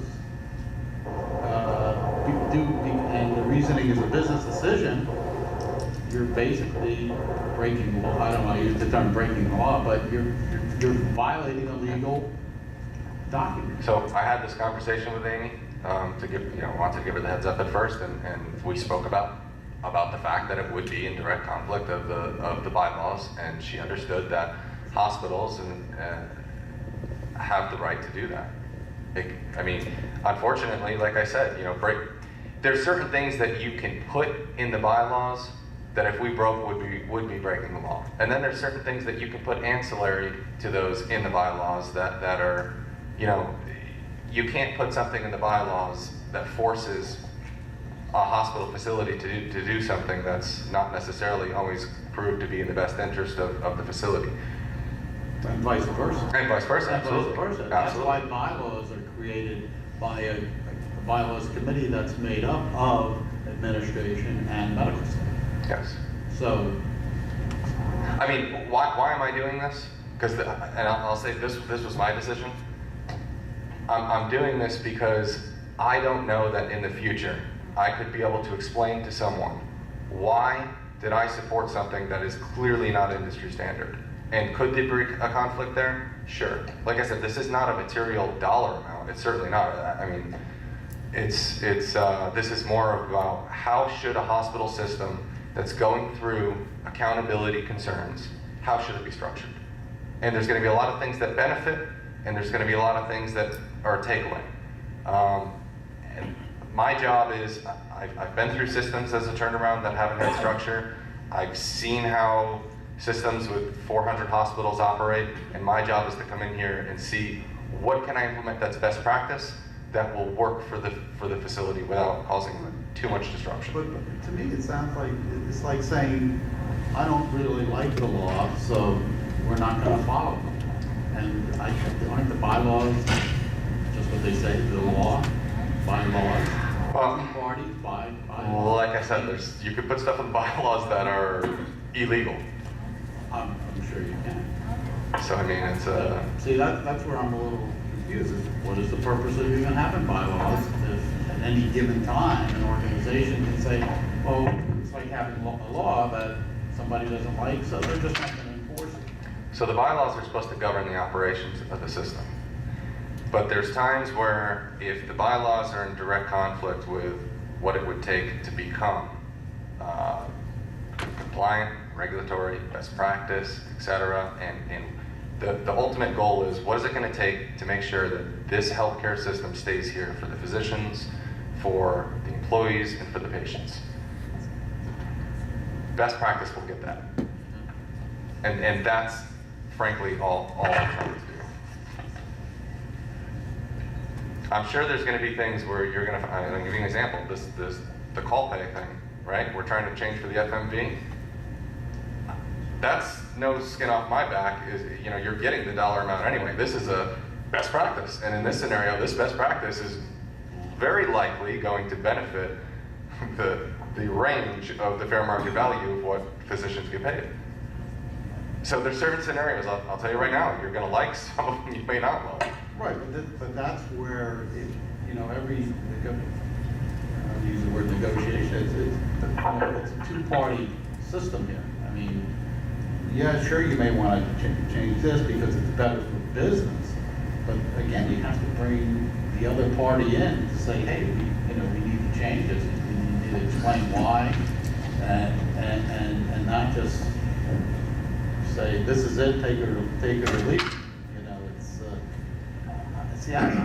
I guess my understanding, I maybe don't have a good understanding of the actual, what bylaws actually mean, or the legality of the enforcement of bylaws. Maybe I need to get educated on that. But to me, I mean, everything I see is the laws that govern the way the institution is run and the way the medical staff interacts with administration. And that's what the bylaws are created for. And if you don't like them, yeah, we can change them, but we have to change them together. It's not just an edict. And especially if it's not, because in the past, I think a lot of us have kind of been bamboozled into being told that you gotta change the bylaws because it doesn't conform with the CIA. Right. But now, we're hearing something totally different. Yeah, you'll hear me say sometimes that it's because of legal or legal, but these aren't. You understand what I'm saying? Yeah. Well, this is why I think having more of these meetings, it's gonna open up the Pandora's box and find out what's going on and get down to it. So I'm all for having more meetings. So it's up to you guys. You got my number. I mean, you heard believe me, I don't pray every night to the bylaw book. No, I know. But this came up. This came up. It does exist. I mean, there's a lot of laws, and when I get my car and I go out and drive, I don't like. Okay, but I have to follow those laws. There's a lot of laws out there I don't like, especially April 15th. Can I say this a different way though? The way this whole topic was brought up, right, was because, I remember Dr. Zingara, if you're still on the phone, you brought up the fact that, hey, you were being told that we couldn't use outside counsel, right? It was a legal issue. We were told this was a compliance issue. Correct. We were told it was a compliance issue, it was a legal issue, right? So my point to you, and what I'm telling you is, yes, if you want to look at it like that and go down the road, maybe it is, but My point is, why am I going to get to that level when I can tell you that something like this is industry standard and it's a business decision, and I would like to work with you? And that's why I did say, we haven't canceled the contract yet. I just gave her a heads up so that she would know. I wanted to bring it to you guys and tell you at committee, explain what the situation was. I mean, financially, we're not talking about a lot of money, so it would be best just to make it best practice. That's why I felt it was my duty to come and say, look, we can make anything a legal or compliance issue, but that's really hiding behind it, and that's not fair to legal, it's not fair to compliance, it's not fair to you guys. But Gina, who makes, when it's not clinical issues, who makes best practices? Administrative, right? So no. So I would say that this isn't I can't imagine physicians having input into things like this and saying, oh, it's in the best interest to not have our own. The best interest on this was done by legal reviews across the country in consultation with healthcare consultants for this particular. Believe me, I'm the last person you want to make clinical best practice. Physicians or medical staff ask what their input is. I'm sure. There's some, I can share this with you. There's some physician input in here. And part of it is that they don't want, some of what they were saying is they want to be able to go out and handle it on their own because they don't want to have to ask, can I use this physician, this attorney? They want to be able to procure their own. There's a lot of things that medical staff can do on their own. Some of the questions that Dr. Zingara was asking me is, hey, can we provide, a sponsorship for nurses? Can we do a gift for this employee? So we said, yeah, we can't tell you what to do with your money. You just have to abide by the same employment policies if it's an employee. But there's a certain level of independence built into the medical staff that's necessary. And I think that's the reason why, medical staff comes up with the dollar amount that they pay. I mean, there's a lot of things medical staff right now shares the cost of, for example, and maybe that's not best practice, right? So maybe there's certain amounts that you want to dial back as a medical staff from some areas to be able to compensate in other areas so that it matches best practice, and then we can, if someone from the external arena comes to us and says, why are you doing it that way? Well, it's industry best practice. Here's the documents. But from a financial standpoint, you can make it even. Dino? Yes. The thing that concerns a lot of us is that some of these legal people downtown are telling our medical staff office and are telling us things, and we may have discussed this somewhere along the line, that I was told I couldn't even pay my own department shares out of the medical staff account, and that was coming from downtown legal. And Wendy, who was invited to 2 medical executive committees, failed to show up. She couldn't make it, but yet she's telling our medical staff office people, oh no, you can't let Dr. Zingara write a check to his own department chairs out of his own account. And these types of misunderstandings or these types of edicts that come when these things have to be straightened out, and for her to tell us what to do with our own account is really not fostering relationships with the medical staff and the administration, So I may come to regret. I may come to regret this offer, but since I've been talking to you, have you found it to be a better communication in terms of if you had a question like that or something came up? Does that work better for you? Absolutely. So, I'm referring to the legal department. No, I know. What I was going to suggest is I have no problem, and I'll give everyone here my cell phone, and Dr. Westphal and I will, and really we should be the conduit, and that's what I was saying before. It isn't fair for a department who's coming up with their own duties to have our responsibility shirked. It's our responsibility to be able to communicate the things and socialize them and get the input from the medical staff and bring those back to the legal and compliance department. So hopefully that will be better going forward, and I'll make that commitment to you.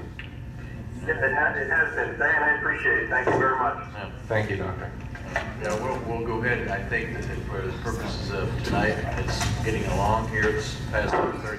Get a motion to adjourn, and then I'll get with Rocky and Gino, and we'll get another meeting scheduled as soon as we can. So we'll try to get that done, get it out to you probably the first of next week, if that's okay.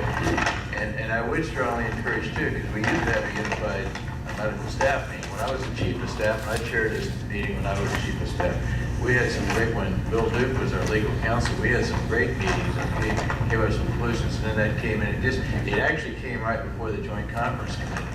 And we would do it, the medical staff would meet, and that's what I would like to do, maybe not for next meeting, but for the next meeting, I think we probably ought to do that. And even if we have to have the joint conference committee, maybe we don't have to have it for twice a year, let's have it quarterly, because I think this would be a good opportunity to have both of those two committees come together.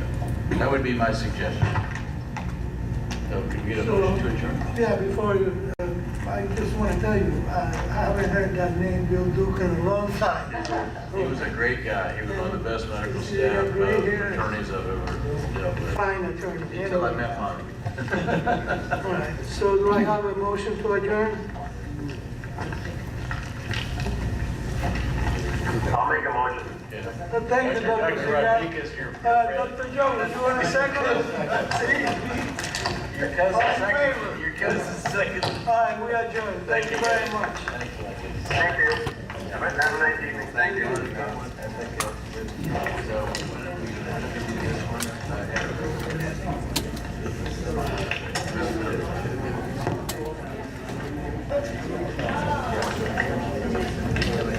Hey Lou, you want to get